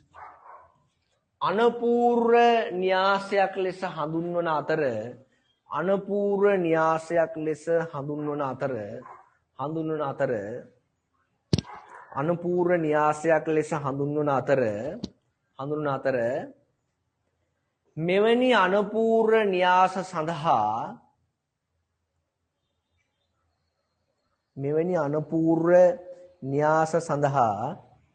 මෙවැනි අනපූර්ව න්‍යාස සඳහා ප්‍රතිලෝම න්‍යාසයක් පවතී. මෙවැනි අනපූර්ව න්‍යාසයක් සඳහා ප්‍රතිලෝම න්‍යාසයක් පවතී. ඔන්න එනම් ප්‍රතිලෝම න්‍යාසයක් පවතිනවා නම් මොන වචනෙන් පටන් ගන්න ඕනිද? අනපූර්ව කියන වචනෙන් පටන් ගන්න ඕනි. දැන් අද මම ප්‍රතිලෝම න්‍යාස කියන වචනේ පටන් ගද්දිම දැම්ම නේද ඔයාලට? මොකක්ද දැන් මේ නිශ්චායකයක මොනවා කියලා දුන්නේ? අනපූර්ව න්‍යාසයක් ලෙස දී ඇති විදිහ කියලා. අනපූර්ව කියන්නේ අපූර්ව නෙවෙයි කියන එක. අනපූර්ව. ඒ කියන්නේ අපූර්ව වුණොත් ඒක විතරම එයාට තනියෙන්ම ඉන්න පුළුවන්. ඉතින් ආයෙ යාගේ මොනවත් හදාගන්න බෑ. ඒකනේ සිංගියුලර් කිව්වේ. මේක non singular. non singular කියන්නේ එහෙම singular කියන කතාවේ කිසිදු දෙයක් නැහැ කියන එකනේ. right. එහෙනම් ඔතෙන්ට ආව right. ඔතෙන් පල්ලෙහෙල් ලියන්න ඊට පස්සේ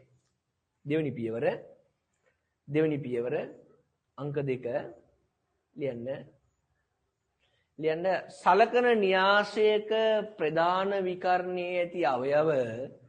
සලකන න්‍යාසයක ප්‍රධාන විකරණයේ ඇති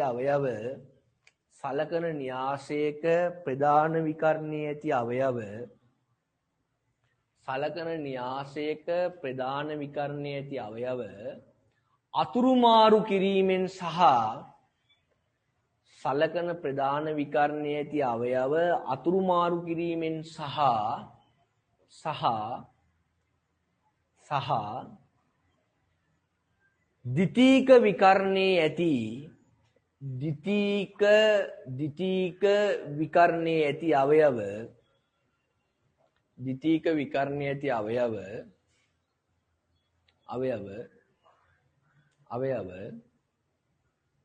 ඍණ ලකුණකින් ගුණ කිරීමෙන්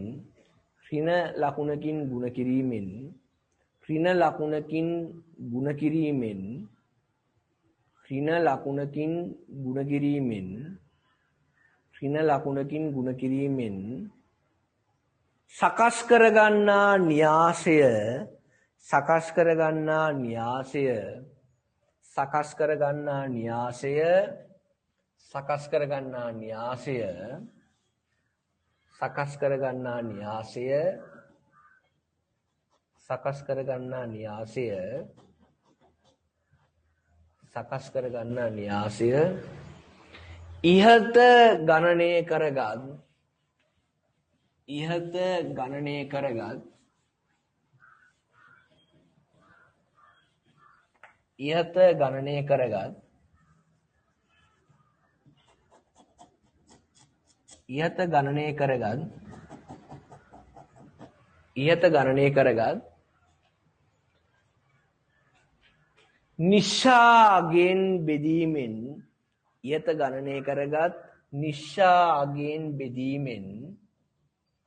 ඉහත ගණනය කරගත් නිශ්ශාගෙන් බෙදීමෙන්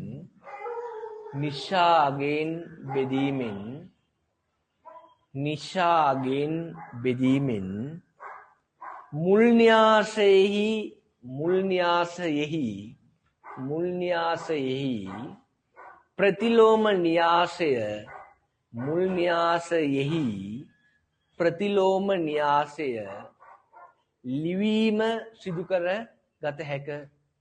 මුල් න්‍යාසයෙහි ප්‍රතිලෝම න්‍යාසය ලිවීම යටින් ඉරක් ගන්න ලිවීම කියන තැනින් ලිවීම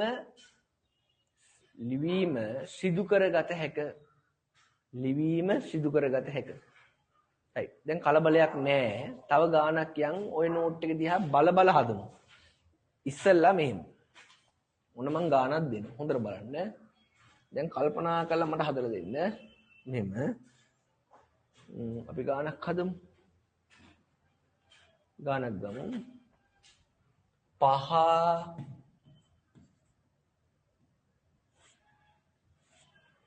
5 ඍණ 2 3 ඍණ 1 ඔන්න හොඳට කල්පනා කරලා මේක ඒ න්‍යාසය 2 වැඩි කිරීම 2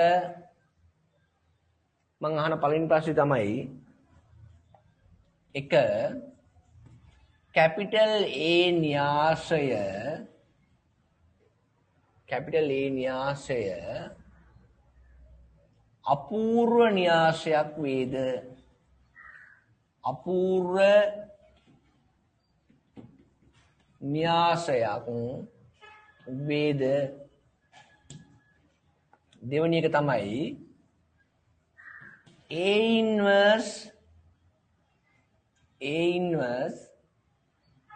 det A යගේ det A සොයන්න. තුන්වෙනි එක තමයි A inverse ලියා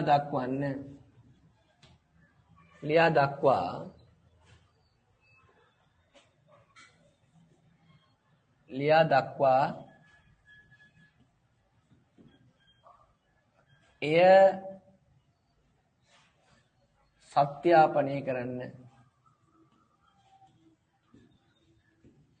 එය සත්‍යාපනය කරන්න. right ටක් ගාලා ලියමු බලන්න ඔයාලා මේ වැඩේ කරමු බලන්න. මමත් හදනවා ඔයාලත් එක්කම. ඉස්සලා ඔයාලා හදන්න.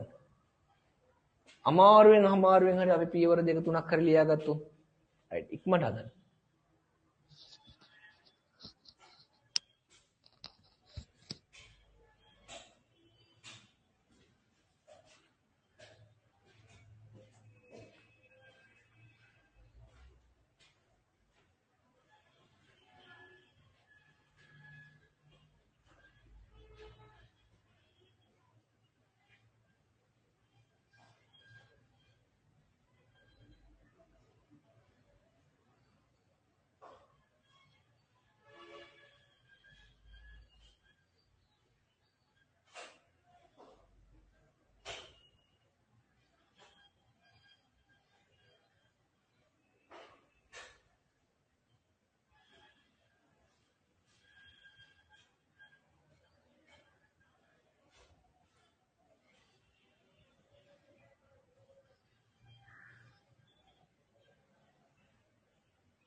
රයිට් අපි බලමු ඔයාලා දැන් හදාගෙන යනවනේ රයිට් මම එනවා ඒත් එක්කම වැරදුනට කමක් නැහැ තාම දෙවෙනි ගානේ ඉන්නේ රයිට්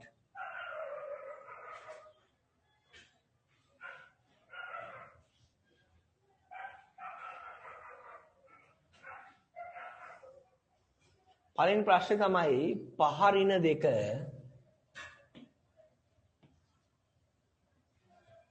5 ඍණ 2 3 ඍණ 1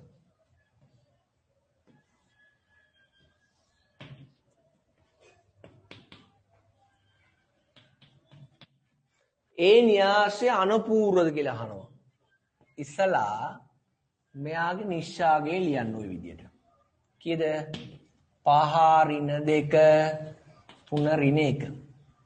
දැන් දෙට්ටේ අගේ හොයන්න.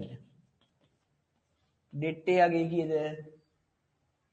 ඍණ 5යි ඍණ 6යි ධන 6යි කියන්නේ ධන 1. පල්ලෙහෙන් ලියන්න දෙට්ටේ අගේ කියන්නේ 1යි ඒක බිඳුවට අසමාන බැවින් බිඳුවට සමාන වුණා නම් මොකද්ද? ඒ න්‍යාසය බිඳුවට සමාන වුණා නම් අපූර්වයි. එහෙම නොවිච්ච නිසා අනපූර්ව න්‍යාසයකි. අනපූර්ව න්‍යාසයකි. ඔන්න ලස්සන්ට ඒ පළවෙනි ප්‍රශ්නෙට උත්තරේ දී ගත්තා. දෙට්ටේ අගෙත් හොයාගත්තා. දෙට්ටේ අගේ කියන්නේ දෙවෙනි එකට උත්තරේ කීයද? දෙට්ටේ අගේ දෙට්ටේ කියන එක නිකම්ම ලියන්න පුළුවන්. දැන් හොයාගෙන ඉවරයි උත්තරේ 1යි කියලා. right ඊට පස්සේ දැන් අපෙන් අහනවා A ඉන්වර්ස් ලියා දක්වා එය සත්‍යාපනය කරන්න කියලා. A ඉන්වර්ස් ලියා දක්වා එය සත්‍යාපනය කරන්න right. ඒකත් කරමු බලන්න ඔයාලා. චූටි වෙලාවක් දෙන්න.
right ඊට පස්සේ පුතා උන බාන්න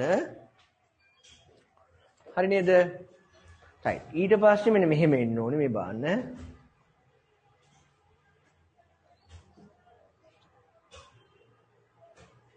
right ඔන බාන්න දැන්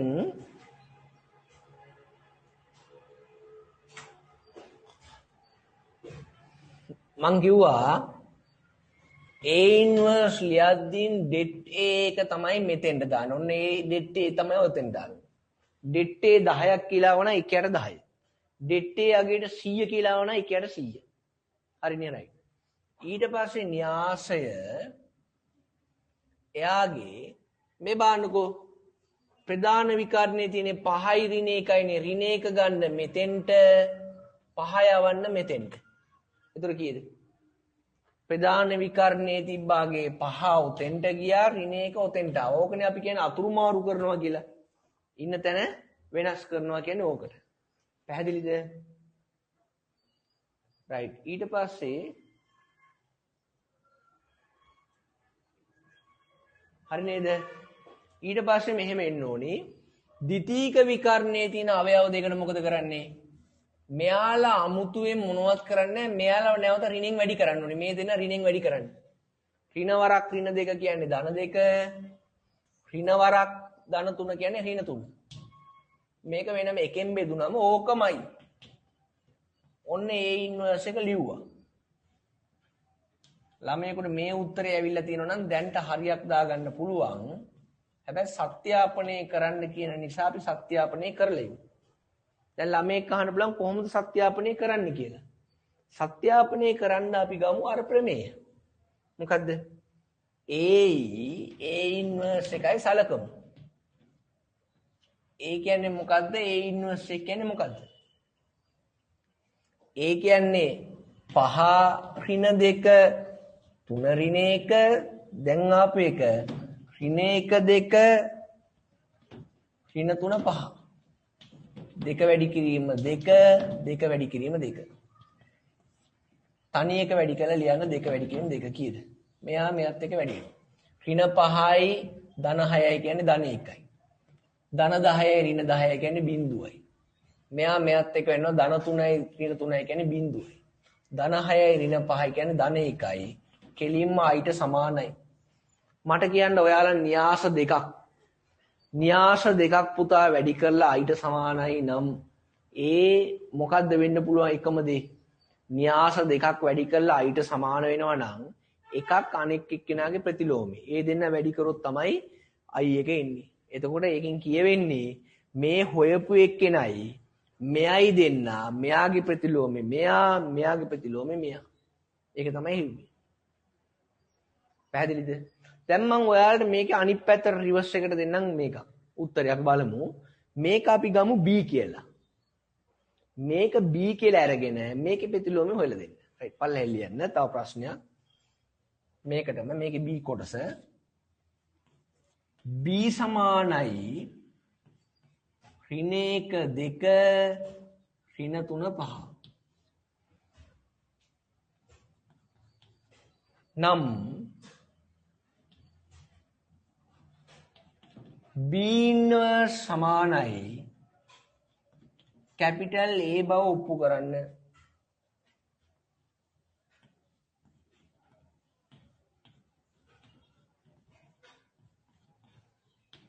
කැපිටල් A බව ඔප්පු කරන්න. ඉස්සලා හදන්න බලන්න දැන් ওই ක්‍රමයටම.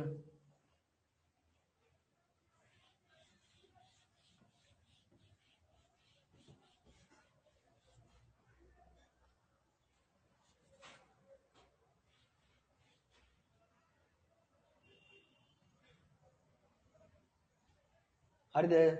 හදමු.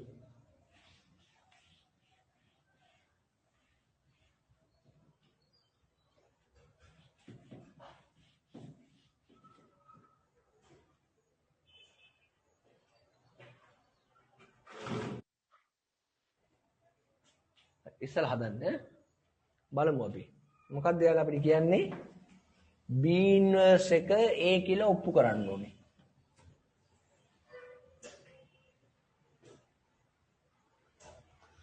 B කියන එක මම ලියනවා පැත්තක. මොකද්ද B කියන්නේ?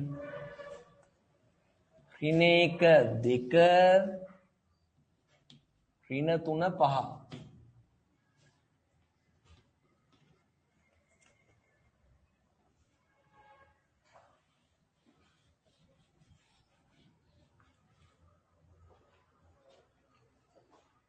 right. ඊට පස්සේ මොකද වෙන්නේ? මෙයා හරි හොඳට බලන්න. මෙතන dead B හොයන්න. දැන් එකපාර පුළුවන් 5 වරක් ඍණ 1 ඍණ 5යි ඍණ දෙවරක් 3 ඍණ 6යි. එතන උත්තරේ ධන 6යි ධන 1යි. ධන 1. දැන් පුළුවන් එකපාරම B ඉන්වර්ස් ලියන්න එකයට ඩෙට්ටාගේ කියන්නේ 1යි.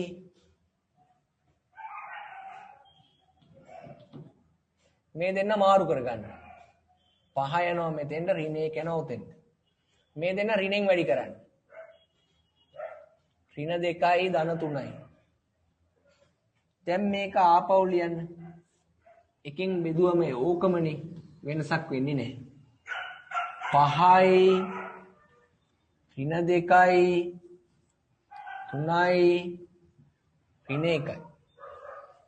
දැන් මොහොතක් බලන්න B ඉන්වර්ස් කියලා ඔයාලා ලිව්වා.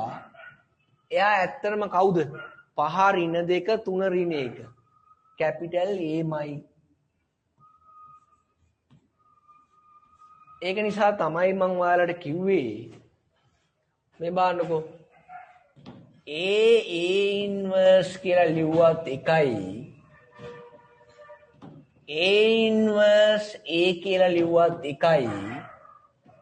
කාට සමානද? I ට සමානයි. I ට සමානයි. ඔතන තමයි මාරු කරලා කරගන්න පුළුවන්. මම ඒකයි කිව්වේ ඔහොම පුතා න්‍යාස දෙකක්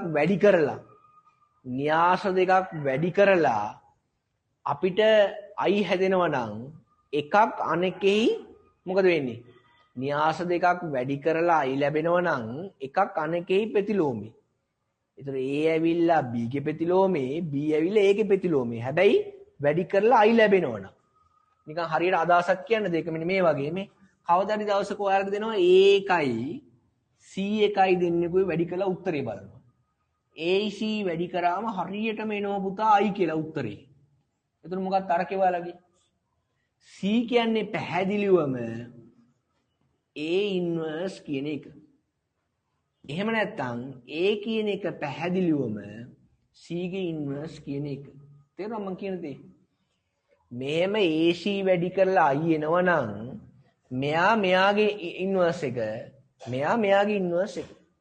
ඔක මත දෙන්න. සමහර ගොඩාක් අති බහුතරයකට ඕවා තේරෙන්නේ නැහැ. දන්නේ A ඉන්වර්ස් වැඩි කරාම I කියාගන්න විතරයි. ඒකේ අනිත් පැත්තට ප්‍රශ්නයක් අහරින් මෙහෙන් අහන්න ගියොත් බෑ, ස්ට්‍රක් වෙනවා. එහෙම වෙන්න බෑ. අවබෝධය තියෙනවා නම් හැම වෙලාවෙම ඕන තාලේ ප්‍රශ්නයක් අහන්න පුළුවන්. අපි ඉගෙනගත්ත දේවල් වලින් ප්‍රශ්නයක් අහනකොට තමයි අපි කියන්නේ බුද්ධිමත්කම කියන එක. අපෙන් අහන ඕන ප්‍රශ්නෙට උත්තර දෙනවා කියන්නේ අපි දන්නවනම් විතරනේ උත්තර දෙන්නේ. ඒකට තමයි අපි කියන්නේ උගත්කම කියලා. ඒ කියන්නේ අපි දන්න පරිසරයේ දන්න පරිමාණයෙන් උත්තර දෙන්නේ. එහෙමනේ අපිට අනිත් පැත්තට පුළුවන් වෙනවනේ තර්ක කරන්න. රයිට්. එහෙනම් මෙහෙමනම් එන්නේ ඇයි මේක මෙහෙමනේ කියලා එද්දීන් හොඳ අවබෝධයක් තියෙනවා. අය අමුතුවෙන් කටපාඩම් කරන්න වලට කොහෙත්ම ඕනි නැහැ. හරි. එහෙනම් ওই තර්කෙත් ඔළුවේ තියාගෙන මම තව ගණන් දෙකක් දෙන්නම් ඔයාලට තනියෙන් හදන්න. වැඩික ඔයාලට ටක් ගාලා හදමු. දැන් මේක වැඩි අල්ලගත්ත එකේ ඉක්මනට හදමු. ටියුට් එකේ 20 ගාන ගන්න. 20 ටියුට් එකේ 20 වෙනි ප්‍රශ්නේ පුතා 1 2 3 4 ඉක්මනට හදන්න. 20 1 2 3 4.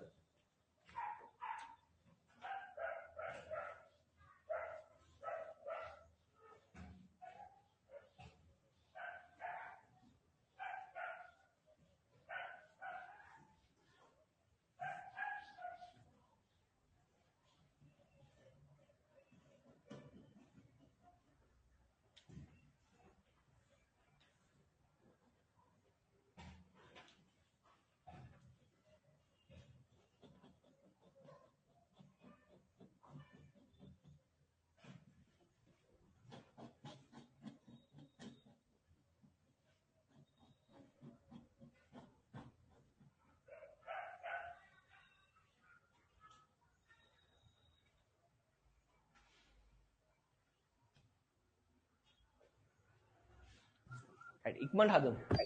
20 වෙනි ගානේ 1 2 3 4. 20 වෙනි ගානේ 1 2 3 4 ඔයාලා ඉස්සලා ගන්න ප්‍රවේශේ මං ඊට පස්සේ පිළිවෙල මං කොහොමද අනිවාර්යයෙන්ම හදනවනේ. මං හදනවා. මට ඕනි ඔයාලා අංක 1ට හදලා එතු මම්ම ලියලා ගන්න මම්ම යටින් ඉරි දෙකක් ගහලා ඒක ලියා ගන්නට වඩා ඒක මට හොඳයි. එහෙම නැතුව ඔයාලා ලියමු. ඔයාලා ඒතර අඩුම ධර්මයේ දැන් වැඩි තීරණම් මේවත් කෙලින්ම ඒ කියන්නේ ඍජු ලෙස ජාතික විභාගය අහනවා. ප්‍රශ්නේ එහෙම් පිටින් අහනවා. දැන් පාස් පේපර්ස් පොත් තියෙනවනේ දැන් පෙළලා බලන්න. හරියට මම කියන අවුරුද්දත් එක්ක කියන දැන් පිළිවෙලට මම ගා ඔක්කොම තියෙනවා පාස් පේපර්ස් පොත් ටික. පිළිවෙලට හදන්න එතකොට හරියයි.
පාස් පේපර්ස් පොත්වලට අමතරව පුතා මාකි ස්කීමේට අමතරව මං ගාමනේ මේ පොතක් තියෙනවා.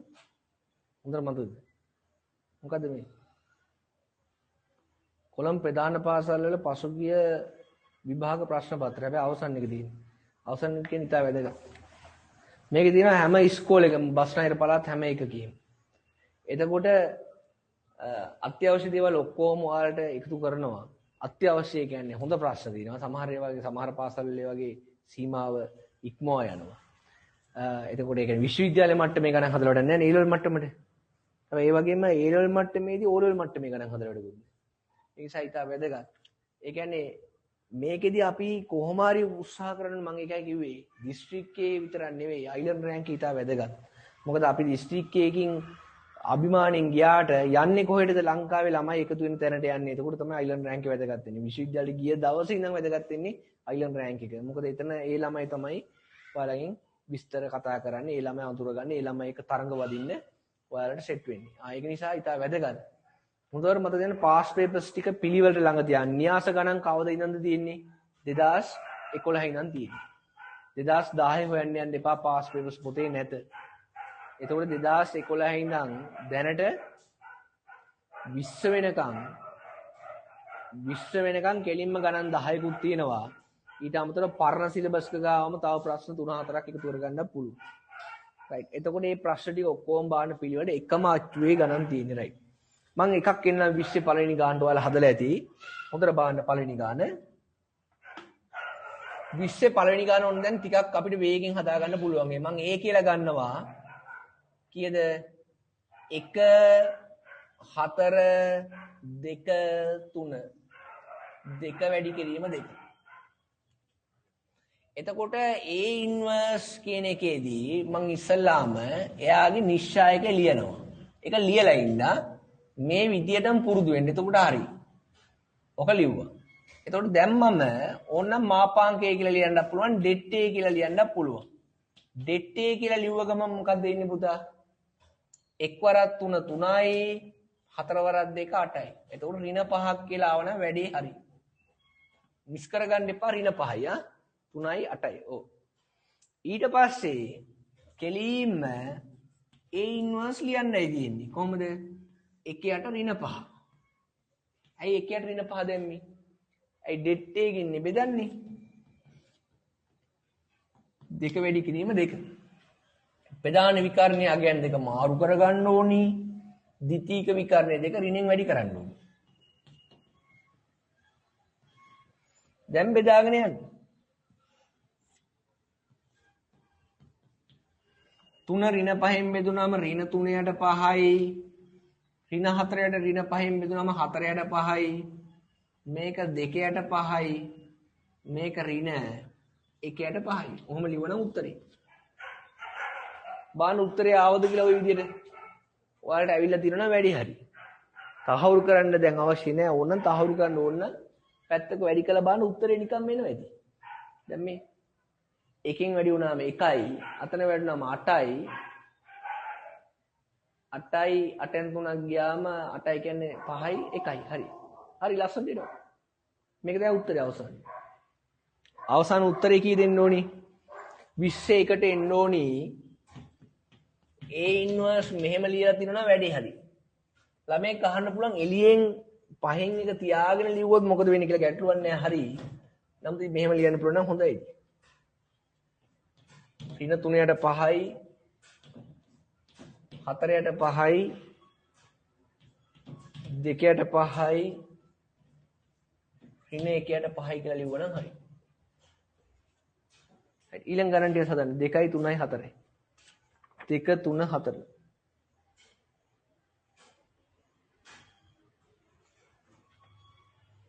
2 3 4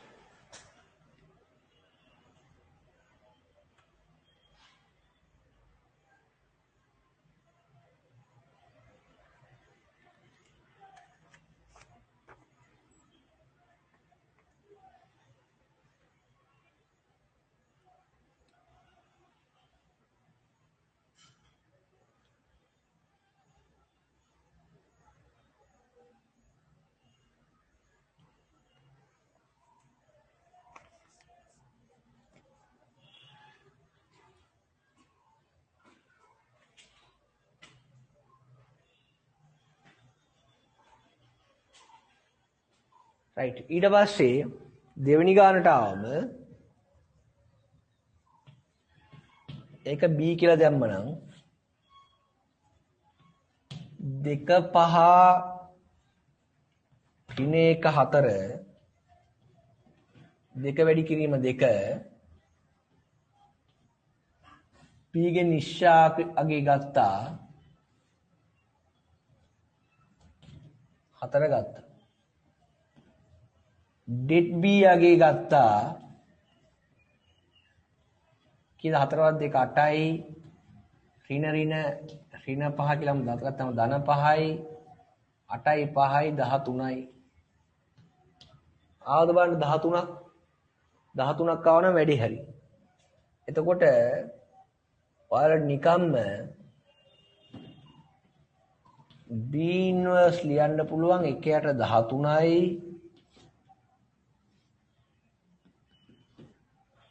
1යට 13යි කීයද 2යි 4යි දෙන්න මාරු කරගත්තා මෙයා ඍණෙන් වැඩි කරා ඍණ 5යි ධන 1 අවසාන උත්තරේ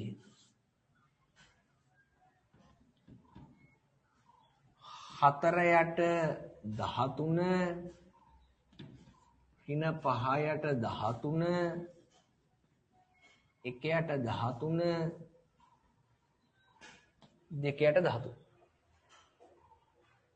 ඔක තමයි උත්තරේ අවසාන උත්තරේ ඇවිල්ලා ඇති ඔයාලට ඔය උත්තරේ ආව නම් හරියට දාගන්න right 3 4 හදන්න බාන්න ටක් ගන්න 3 4 තව දෙන්නම් ගන්න 3 4 5යි 3 4 5යි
right අපි ගාන බලමු එතකොට මෙතන එන්න ඕනි කීයද දැන් ඔන්න අපි 2 5 කියන එකටත් ආවා දැන් මම එනවා 5 2 කියන 5 2 3 1 කියන න්‍යාසයට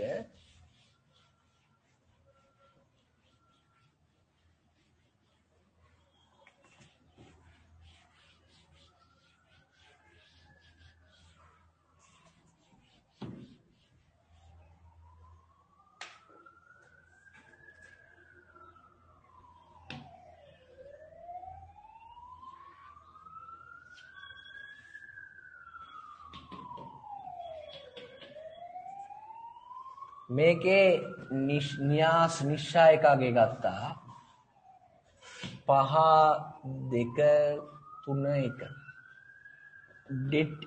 ඩෙඩ් සී ආවා 5 වරක් 1 5යි 3 වරක් 2 6යි උත්තරේ ඍණ 1යි ඔන්න ඩෙඩ් සී ගත්තා ඩෙඩ් සී ගත්තනම් දැන් පුළුවන් අපිට c ඉන්වර්ස් ලියන්න එකයට ඍණ 1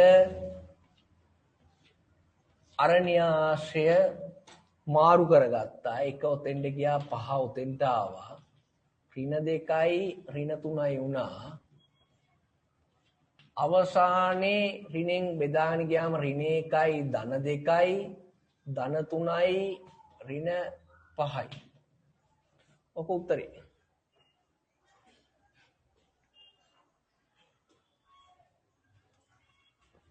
හතරවෙනි එක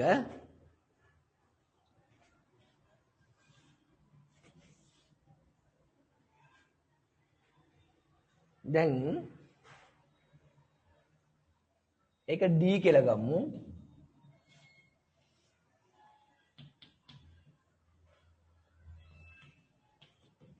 දැන් මම හිතන්නේ ඔයාලට පුළුවන් වෙයි D ගෙම ගත්ත නිශ්චායකය ඍණ 3 2 1 7 කියලා ඒකින් ගත්ත ඩෙඩ් D 7 3 ඍණ 21යි ඍණ 2යි කියන්නේ ඍණ 23යි ඍණ 23යි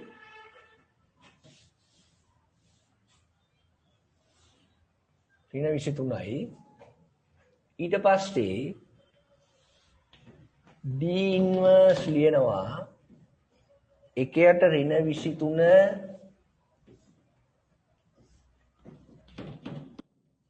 එකයට ඍණ 23 හරිද එකයට ඍණ 23 ඊට පස්සේ D ගේ අගයන් ටික මාරු වෙනවා 7 ඍණ 3 උතෙන්ට එනවා ඍණ 2 ඍණ 1 උතෙන්ට එනවා අන්තිමට එනවා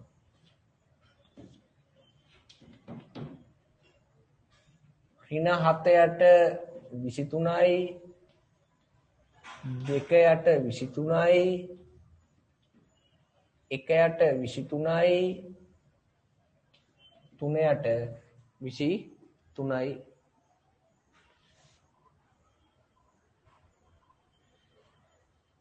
3යට 23යි